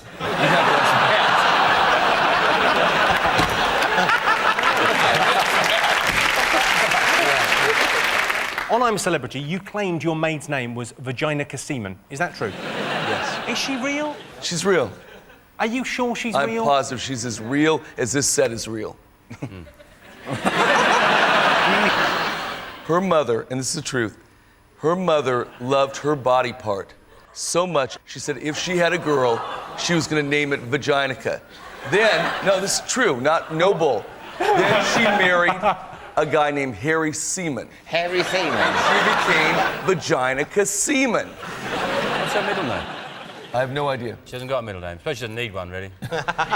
Mostly when she tells her name, she's probably just wiping the drink they've just spat in her face. What's your name? Let's get back to the Ashes. Should we have a look and see whether the Ashes is one of the most talked about things this week? Incredibly, it's the second most talked about thing. The Ashes is a best of 5, although England have controversially opted to play worst of 3. Back over to you, Dave. What else have the nation been talking about this week? John reckons it's Christmas, Well, Christmas and the politically correctness of Christmas. Oh, yeah. Where they're doing the Queen's speech, and that makes sense to me, and they're having a Muslim lady do it. On Channel 4, yeah? Yeah. It's the alternative Queen's speech is being done by a Muslim lady in a veil. They could have gone halfway. I mean, she's a fundamentalist Muslim. She wears the hijab, whatever, the niqab, whatever she's covered. She could have actually really dressed up as Father Christmas with a big beard and pulled and gone, ho, ho, ho. They could have gone halfway. The Muslim lady? Yes. I'm the one that sold her the veil from my New York website. Your New York website? Yeah, I sell veils. You sell veils? Yeah. Of course you do. What's the website called again? Veils for Muslim women who want to speak in England. Oh, that website! That website! .com, remember? .com. But it's all crazy. The internet now, they had the best day ever. And Yeah, indeed, yeah, the best online day. $182 million in one day in internet sales, and they looked it up, and it was Mel Gibson buying Nazi memorabilia. And I found that was fascinating. I like online shopping, because, you know, like, when you're looking, if you get bored, you can just go to some porn, it perks you up. and then you carry on shopping. Now, I wish it was like that. Normal shopping. Do you mean like you go around the Trafford Centre, bored, someone shows you a cock, you're like, right, now. Auntie Janice. That probably does happen.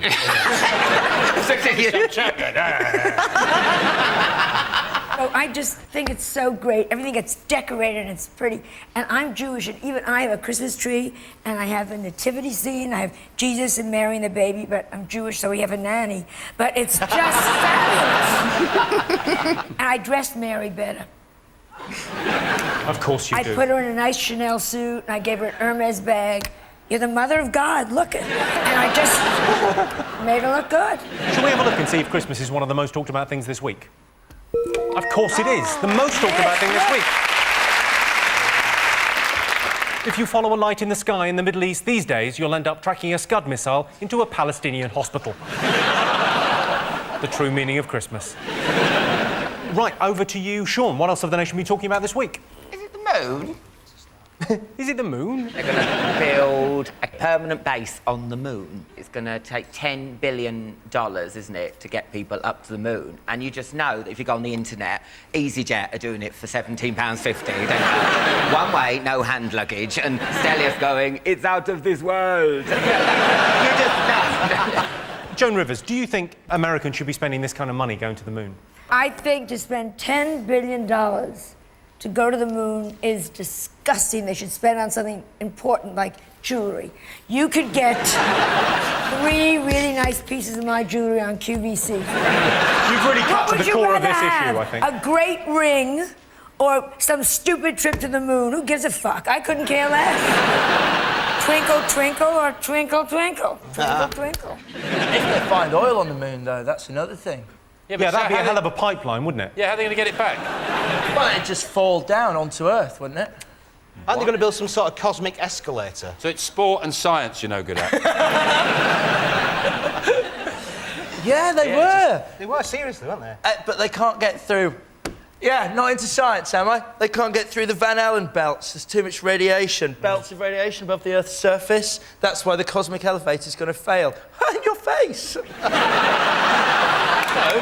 That sounds like a boy that fancied his science teacher.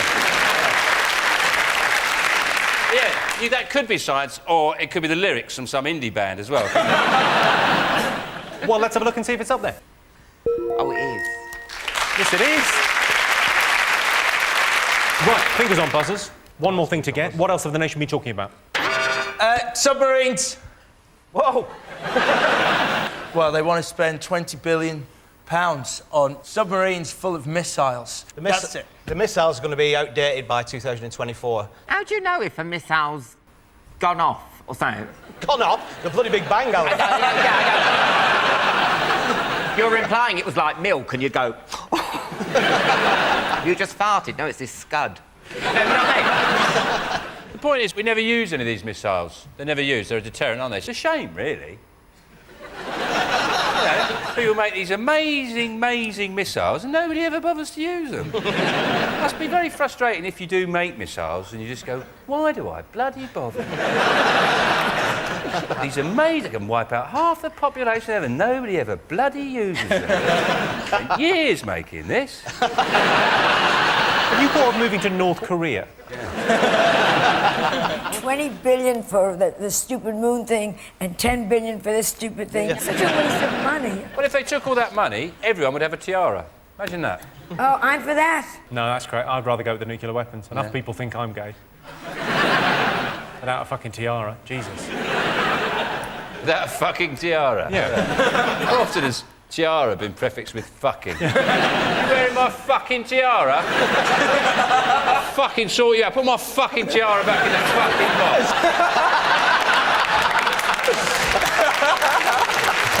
Well, let's see if Trident is up there. Yes, it is. This is the news that the government is spending £20 billion on replacing Trident. £20 billion seems like a lot of money to spend, but it is only 10 pence for every person they're going to kill. Well, at the end of that, I can tell you Sean's team have 2 points and Dave's team have 3 points. The next round is called the poll with a hole. Dave, Joan and Alex, here is your first question. 40% of couples in counselling say what is a problem? Viagra.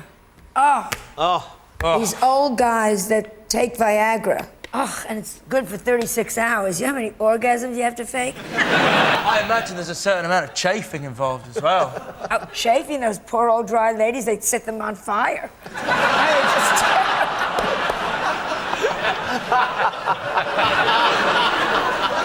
That's a painful image, isn't it? I imagine Sting would quite like it, though. He does 15 hours with his tantric sex. Is that what he says? Even a terrific swordsman, after 6 hours... Swordsman? Where are you from, the 17th century? Yes. Snoring? Oh, you can talk. Oh, brilliant. You snore in the most monumental way, my friend. Thank you very much. I should explain to the viewers that David and Dave are having an affair. Is it her not locking the bathroom door when she goes to the toilet? You go and sit on the toilet and just leave the door and keep walking in going, oh! But what about men that leave the toilet seat up and they go all over? You know, you've got a pointer and it's a lit room, for God's sakes. A woman I could understand if we were standing up with a penis, because you'd be looking around, oh, I'd redecorate, you know, so I could see what... I'll give you a clue. It's to do with computers. Watching porn on the computer. That's the correct answer. Well done, Joan Rivers, yeah. Yes, 40% of couples in counselling say internet pornography is a problem. I think they should change the internet's name to the pornography. I was on the pornography the other day, and do you know what? You can buy train tickets on it. Brilliant. 3% of Brits would like Tom Cruise to what? Come out of the closet. Just a joke. And he wouldn't come out of the closet anyhow. He's short. He'd come out of a cabinet. So it's just a joke. Have you met Tom Cruise? I produced a salute to him. You produced a salute to him? He was honored, Jimmy Stewart was honored, and Gene Kelly. It was a great evening. In fact, Miss Rivers was there with her good friend Roddy McDowell. That's right. And... they're all dead now. They're all dead. All dead. That must have been the catering then, was it? Have you met Tom Cruise a few times then? I think he's here. Yes. He's lovely. He's very charming. What do you think 3% of Brits would like Tom Cruise to do? Make Rain Man 2 The Revenge. I would so love that. What happens in Rain Man? In Rain Man, he's got an autistic brother and he counts matches. That's the only important bit. Maybe it turns out in the sequel, it's just luck. Every time it's 74, nobody bothered to count them. It's just a chance he's not autistic. He's taking the piss. Yeah, these autistic people, they've had it too easy, too long. No, I didn't say that. I'm talking about the film. I have two cousins that are autistic. What are they called, Davey? Be some weird name like Clitty. Clitty and Anus. Yes, they're... He got their names right. It's Clitty and Anus. It just came to me, Clitty. I found it. That's time for everything before you pipe up. That was amazing. It was on your mind, yeah. I'm going to tell you. 3% of Brits would like Tom Cruise to play them in a film about their life. That's a nice way of saying 3% of Brits are teeny tiny weirdos. So at the end of that round, Sean, David and Alan have 2 points. Dave, Joan and Alex have 4 points. Yay!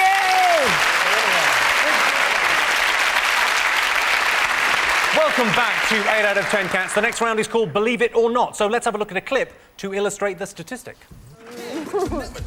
Oh my God.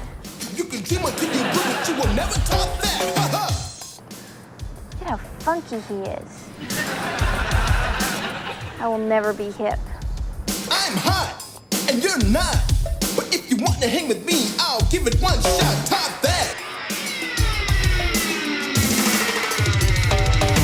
Supersonic, idiotic, disconnected, not respected. Who would ever really want to go and top that? Such a waste of pretty face, but hanging in your nose space. I wish that you would take a look and really stop that. What's this? Stop that. What gives? Top that. I don't really give a about trying to stop that. Top that. Big deal. Stop that. Unreal. You can try till you blue. I will make a fool of you. Top that. Top that.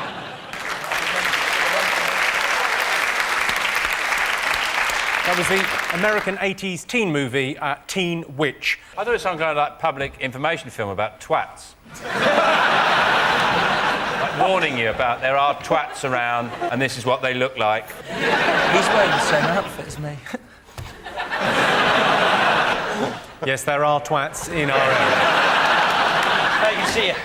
Here is your related statistic. 34% of adults would rather be a teenager again than win the lottery. Do you think that's true or false? Well, I know I would never want to win the lottery. I think it's a curse to win the lottery. Right? What? Why? Well, it depends when you win it, but if you say you win it when you're sort of 40s or 50s, that means that everything you've done in your life, all the work, any training, any skills, was completely pointless. I'd feel like an idiot if I won the lottery. Do you have the brain you have now as a teenager, or do you revert to your teenage brain? How would that make any difference to you? Well...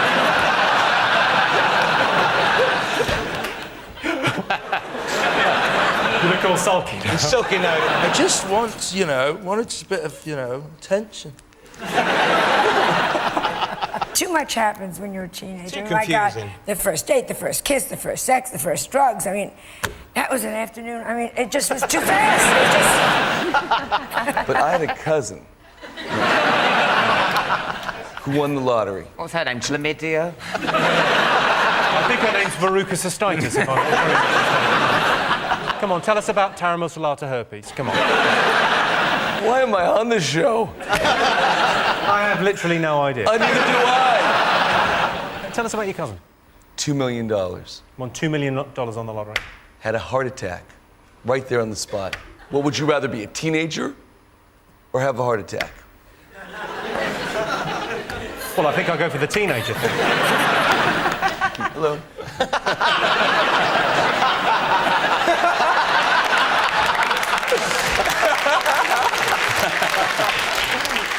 I once convinced my friends when I was a teenager that I bought a hoverboard in the US from Back to the Future 2. David probably sells them on a website. I'm pretty sure he does. I'll check. I think this show's turned into Call My Bluff this week. Can you go back and be a teenage girl? That's what I'd like to be. A Mexican teenage girl called Bernard. He hasn't got legs, he's got wheels.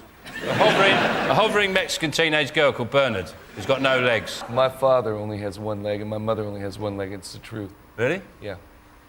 But one has a left leg and one has a right leg, so they're able to conceive. Right. I suppose they just got one big belt.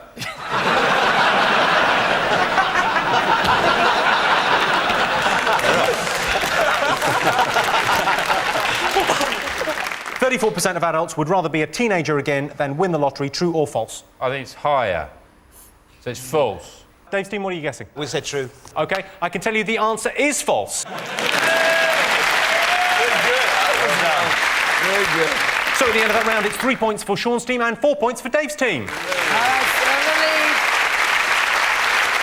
And the winner is the name of our final round. Here is your first one. Worst way to be woken up. With an erection. In your back.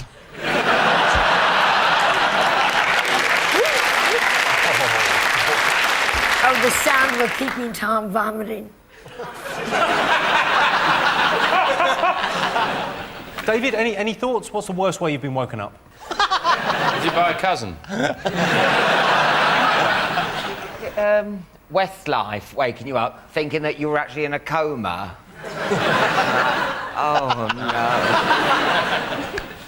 Is it a woman demanding money in pidgin English? The sound of waves crashing against your plane windows. Oh. It does involve water. Well, just being in the womb. Water in your face is the right answer. Yes, the worst way to be woken up is having water thrown on you. Well, surely the worst way to be woken up is Kerry Katona shaking a stick at your face and saying, "It's blue." Top celebrity to have a night out with. Kate Moss, because whenever you're with her, it's a white Christmas. Is it like Rosie and Jim? Talking about the ragdoll puppets? Yeah, Rosie and Jim, Rosie and Jim. What are you doing watching that? Just before Loose Women. Just before Loose Women. I'd like to take Loose Women out with me on a night out. Well, wouldn't we all? Yeah. Joe, I imagine you've had some stunning nights out. One of my great nights was with George Michael. And we got to see the Hyde Park men's room at 4 in the morning, and it was just amazing. Did you come across any police officers? It's a she. Angelina Jolie. No, that you want a night in, wouldn't you? You're right. Charlotte Church. Correct answer. Well done, Sean. Thank you very much. Yeah. Bottom of the list of celebrities to go on a night out with is Dodi Al-Fayed. Well, that sound tells me it's the end of the round and the end of the show, which means the final scores are Sean, David and Alan have 4 points, but tonight's winners are Dave, Joan and Alex with 5 points. Thanks to all our panellists, our wonderful studio audience and all of you for watching at home. Join us next week for a special show featuring all the best bits from the current series. See you then. Good night.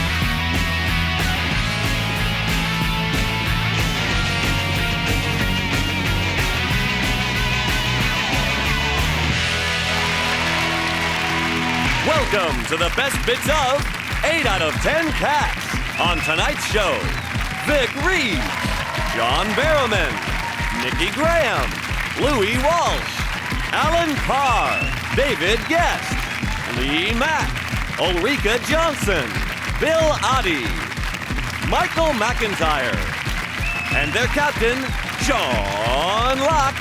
And facing them tonight, Johnny Vegas, Joan Rivers, Jason Manford, Griff Rhys-Jones, Jade Goody, Alex Zane, Frankie Boyle, Boyd George, Fiona Allen, Pierce Morgan, Chris Addison, and their captain, Dave Spikey. Now, here's your host, Jimmy Carr.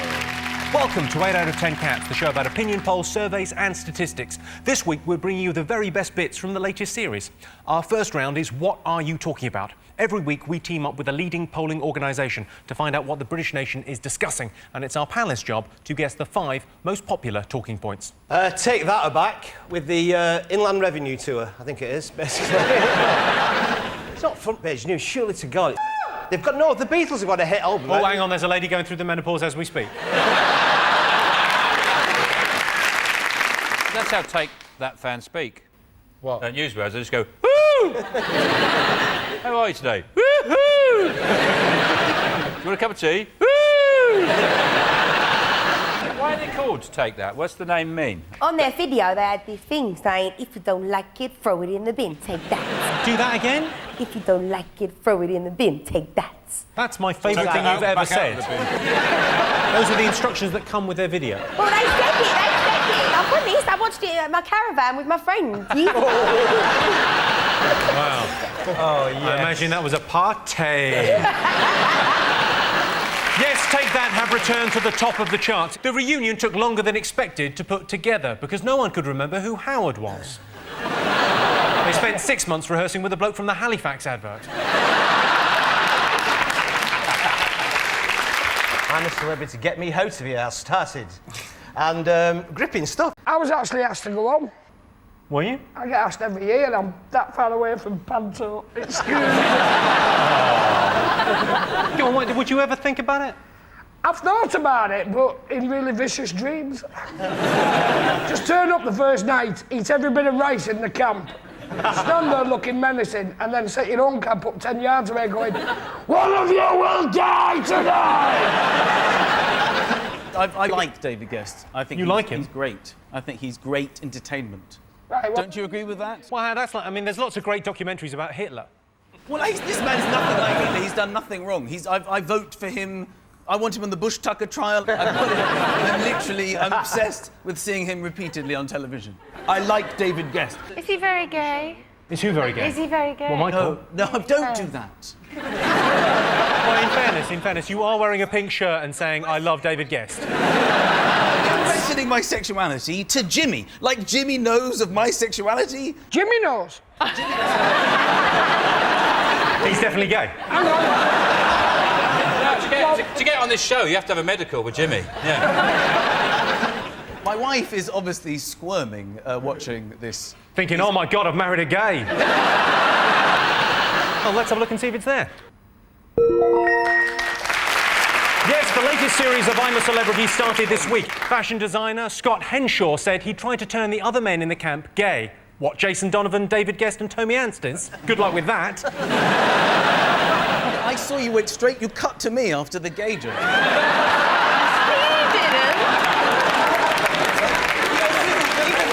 Even before you said gay, I thought, why am I on the screen? Gay! And I'm going... because... The reason we cut to you was because some people watching in Newcastle won't know what a gay man looks like. We think it's the fallout from this KGB poisoning. The police said the death was suspicious. Yeah. I think they should upgrade it to fucking suspicious. Is he having a traditional Russian burial where they put them in a little coffin inside a bigger coffin, inside a much bigger coffin?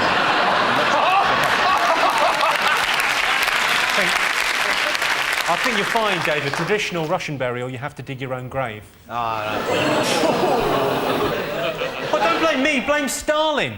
No, on a serious note, we dated her because it was on the planes. Yeah. It was in a bag.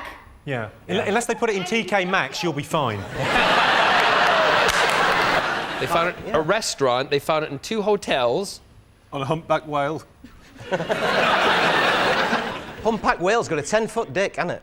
Sounds like the start of a song. Yeah, I was going to say. Oh, the humpback whale's got a 10-foot cock. Doo-dah, doo-dah. The humpback whale's got a 10-foot cock and it's so hard as a rock. That's it. This is the ongoing poisoning story. Doctors are advising anyone who's come into contact with polonium-210 to shit their liver out and then move house. Nikki, what do you think of Madonna? She's a bit high maintenance. I like her, but to be honest, a whole week's news on her adopting the child. Oh. Who cares? You're a big brother.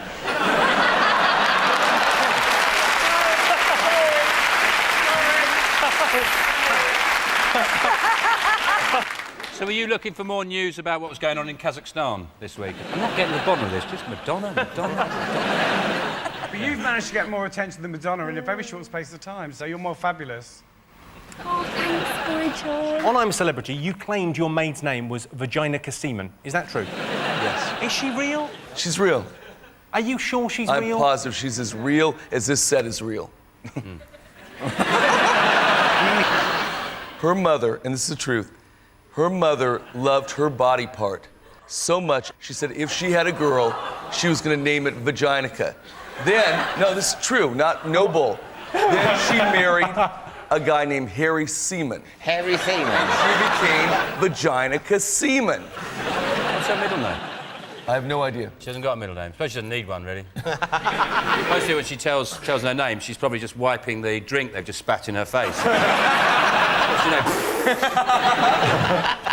People have been talking about the fact that England lost the first test of the Ashes. What have they been saying then? Oh. I knew it. Yeah. They didn't play their best bowler, which is a good idea because they should, you know. Who's he then? Monty Panesar. Actually, Australia have never declared independence, so technically, we always win. Vic, do you watch cricket? I like the fellow with the glass eye. What was he called? What's that bloke you talked about before? Who? What fellow? That cricketer that you mentioned. Monty Panesar. Him, with the glass eye.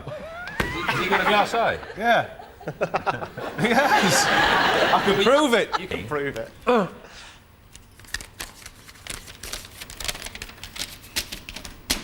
What's that say there? Look.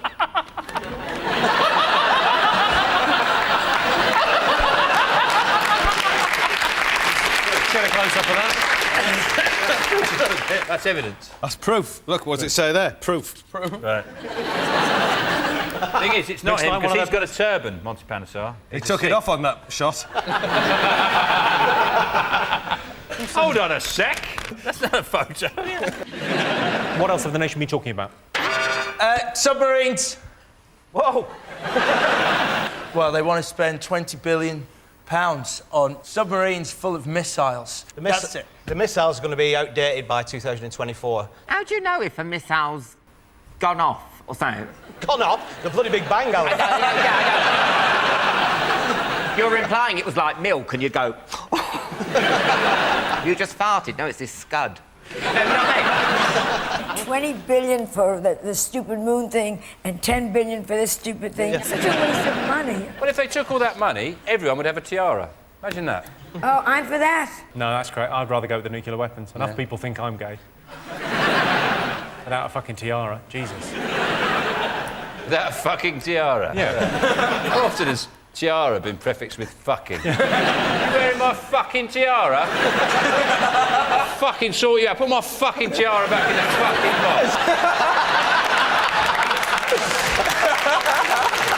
box. All revelations in the McCartney divorce proceedings. All that business rumbles on, doesn't it? I'll tell you what, I wouldn't want to be the fella that introduced them. All right. I introduced Heather Mills to Paul McCartney. Why? Exactly. That's exactly what he's asking. Don't you think she's awful, Heather Mills? Yeah. He's Paul McCartney. You know, he wrote yesterday. She's Heather Mills. And today, and he'll probably write tomorrow. He's a relentless worker. I think the obvious thing, though, is that mostly when you meet a very beautiful woman, you assume there's a catch. There must be a catch. It can't be this good. And he thought the catch was the leg. Oh, it wasn't. But this would never have happened to the Stones. None of the Stones would have ever married a one-legged nutter. The one thing he said was, she threw a bottle of ketchup at him. Right. And he's still not got it out of his hair, has he? But the thing is that I like the way even celebrities can't have an argument without doing some product placement. You know, it's like, oh, he threw some Heinz ketchup at me, and then he put some Marmite bottles in a sock and hit me over the head, and tried to choke me with Jaffa cakes and sprayed Jif in my eyes. Heather is going through a very rough time at the moment, and if she were here, I would tell her, time heals all wounds. Well, not that, you'd have to be a starfish.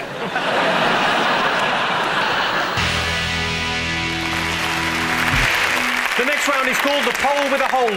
Sean's team to go first. While on a job, 1 in 4 builders, what? Is it compliments a young lady on her massive tits? If only it stopped at that, I have to say, as a matter of fact. Would they compliment you as well on your massive tits? You all right, Bill? Hey! No, it's Bill. B-I-W. It's Bill. So, and you can tell how they're spelling it just from them shouting? Oh, yeah, absolutely. Hey. I have never yet been called by my name properly by Bill. It's always Bill. I bet it's not always Bill.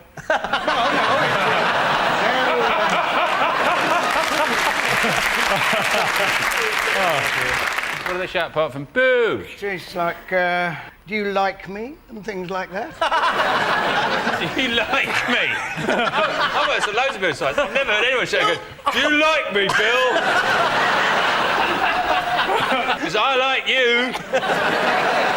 These builders, they don't have big black moustaches and they're in Village People. Oh, yeah. 40% of couples in counselling say what is a problem?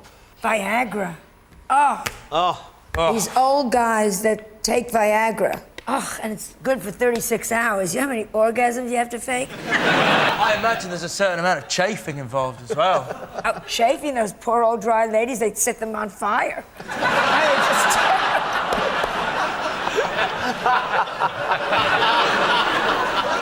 That's a painful image, isn't it? I imagine Sting would quite like it, though. He does 15 hours with his tantric sex. Is that what he says? Even a terrific swordsman, after 6 hours... Swordsman? You know, where are you from, the 17th century? Yes. 20% of Brits have sent a text message, what? Is it 20% of Brits have sent a text message when really a bunch of flowers and a deepest sympathy card would have been more appropriate? Is it putting a kiss at the end of the message, then deleting it, then putting it back on again afterwards? Do you ever do that? No, I should. Yeah, I will. No, I won't. I like it when you do, Dave. 20% of Brits have sent a text message playing the game Fuck You Roulette. which is where you type "fuck you" into your text message and then just go through your contacts like that. 1 in 5 Scots say they drink because what? Because they've run out of heroin.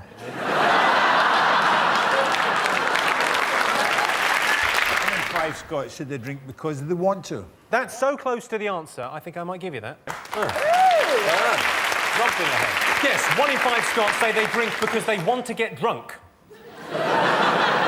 Mission accomplished. Of course, not all Scots are alcoholics. Some of them are ex-alcoholics with drug problems. Jimmy Carr is performing at this year's Glasgow Festival, where he will be ripped to fucking pieces. On their first mission, 75% of astronauts what? Never left Earth. Do you think they landed on the moon? Do you think that's a genuine thing? Nah. Well, you can see the shadows of the photos.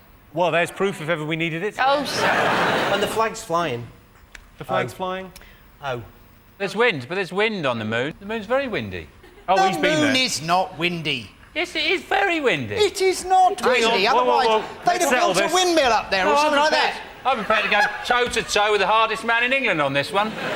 It's bloody windy up there. Wind is air blowing around, you see. It's air blowing about. That's why it makes it comes in your face with air. Of course there's There air on the isn't moon, air on the idiot. moon. Fucking shut up! I can't believe I'm playing you with these morons. All right, you know what? Easy.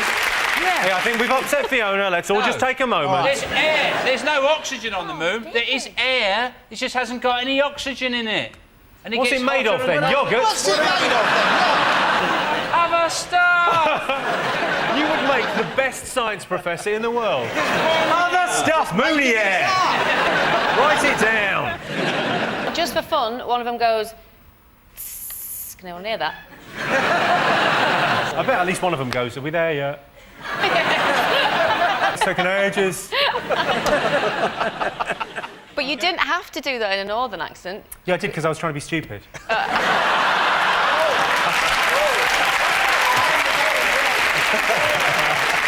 3% of Brits would like Tom Cruise to what? Come out of the closet.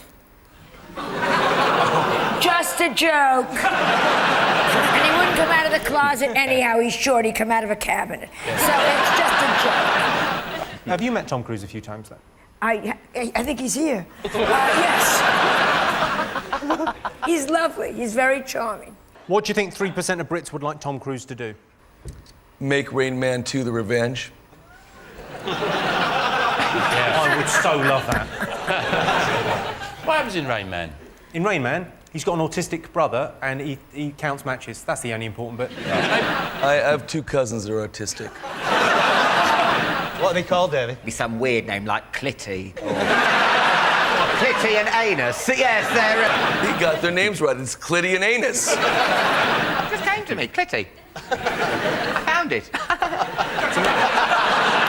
Time for everything before you pipe up. I was amazed it was on your mind, yeah. Welcome back to 8 out of 10 Cats. The next round is Believe It or Not. Let's have a look at a clip to illustrate the statistic.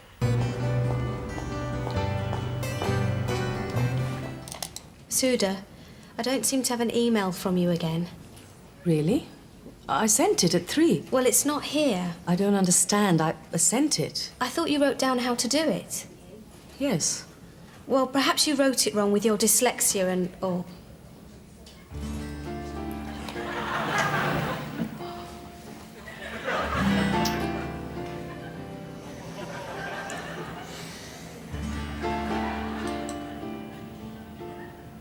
Is there?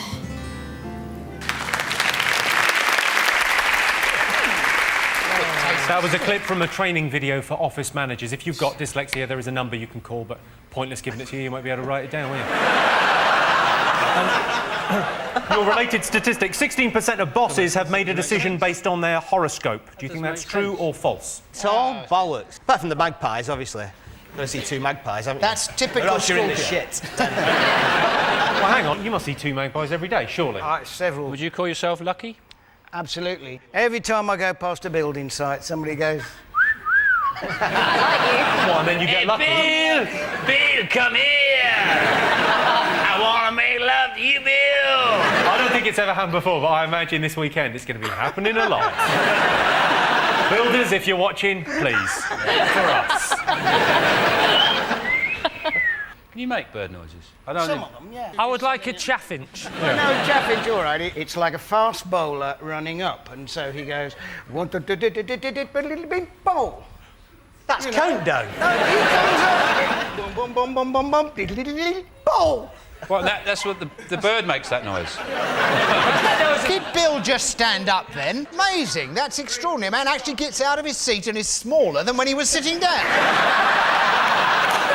Bill Oddie, I've had it up to here. Have you really had Bill Oddie up to there? You bloody haven't. Yeah, I used to work on a building site, Lee. 34% of adults would rather be a teenager again than win the lottery. Do you think that's true or false? Too much happens when you're a teenager. Too My God, confusing. the first date, the first kiss, the first sex, the first drugs. I mean, that was an afternoon. I mean, it just was too fast. But I had a cousin who won the lottery. What's her name? Chlamydia? I think her name's Veruca cystitis, if I'm not wrong. Come on, tell us about Taramosalata herpes. Come on. Why am I on the show? I have literally no idea. Neither do I. Can you go back and be a teenage girl? That's what I'd like to be. A Mexican teenage girl called Bernard. He hasn't got legs, he's got wheels. A hovering Mexican teenage girl called Bernard who's got no legs. My father only has one leg and my mother only has one leg. It's the truth. Really? Yeah. But one has a left leg and one has a right leg, so they're able to conceive. Right. I suppose they just got one big belt.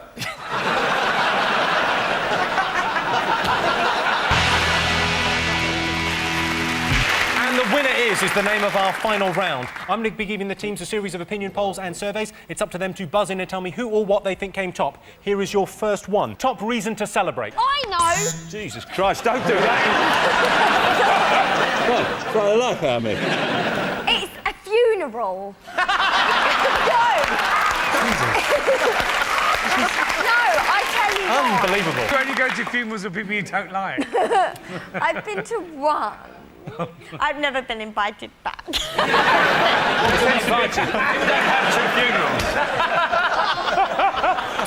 Oh, I've been to one funeral, I didn't get invited back. Same time again next year, then. The biggest worry for farmers.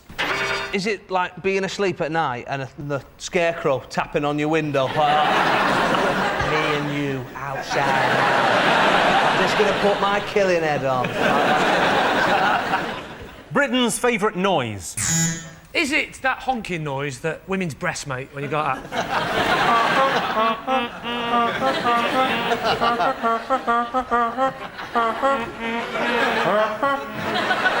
That last one was Jordan.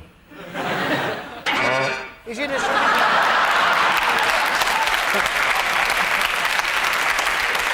That's the biggest hit I've ever seen.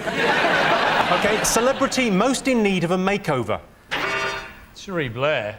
I think probably the most honourable thing I ever did was I bought some pictures of Cherie Blair topless off the market and didn't publish them. There are just some things you can't... What, you just kept them for yourself, you dirty sod? Well, they did one on Anne Widdecombe, didn't they? That was fantastic, obviously. But it's pointless, isn't it? It's like sprinkling glitter on dog shit, isn't it? Best way to become famous. Is it sleeping with Simon Cowell? Is that how you did it? No, that's something.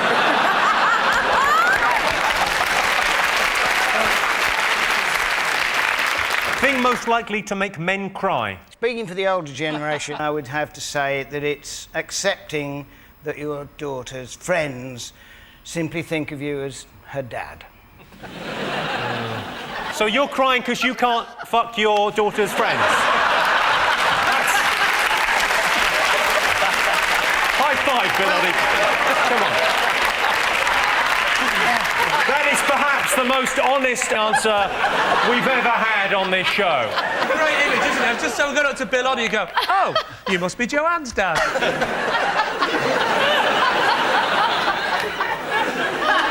Well Welcome to Springwatch. I've got some binoculars. I'm in a shed. My daughter's having a sleepover. Should be a hell of a show. Well, that is the end of the show. Thanks to all our fantastic panellists, our wonderful studio audience, and to all of you for watching at home. That's it for now, but 8 out of 10 cats will be back next year. We'll see you then.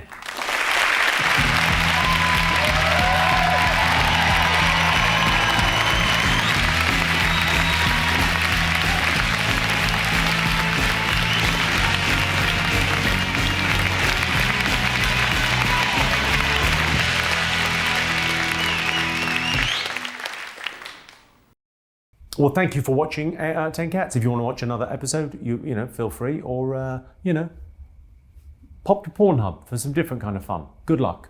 You can also go to jimmycarr.com and buy tickets to see me live. I'd love that. I'd like it if you liked and subscribed. But, you know, don't feel pressured. Do your thing. You be you.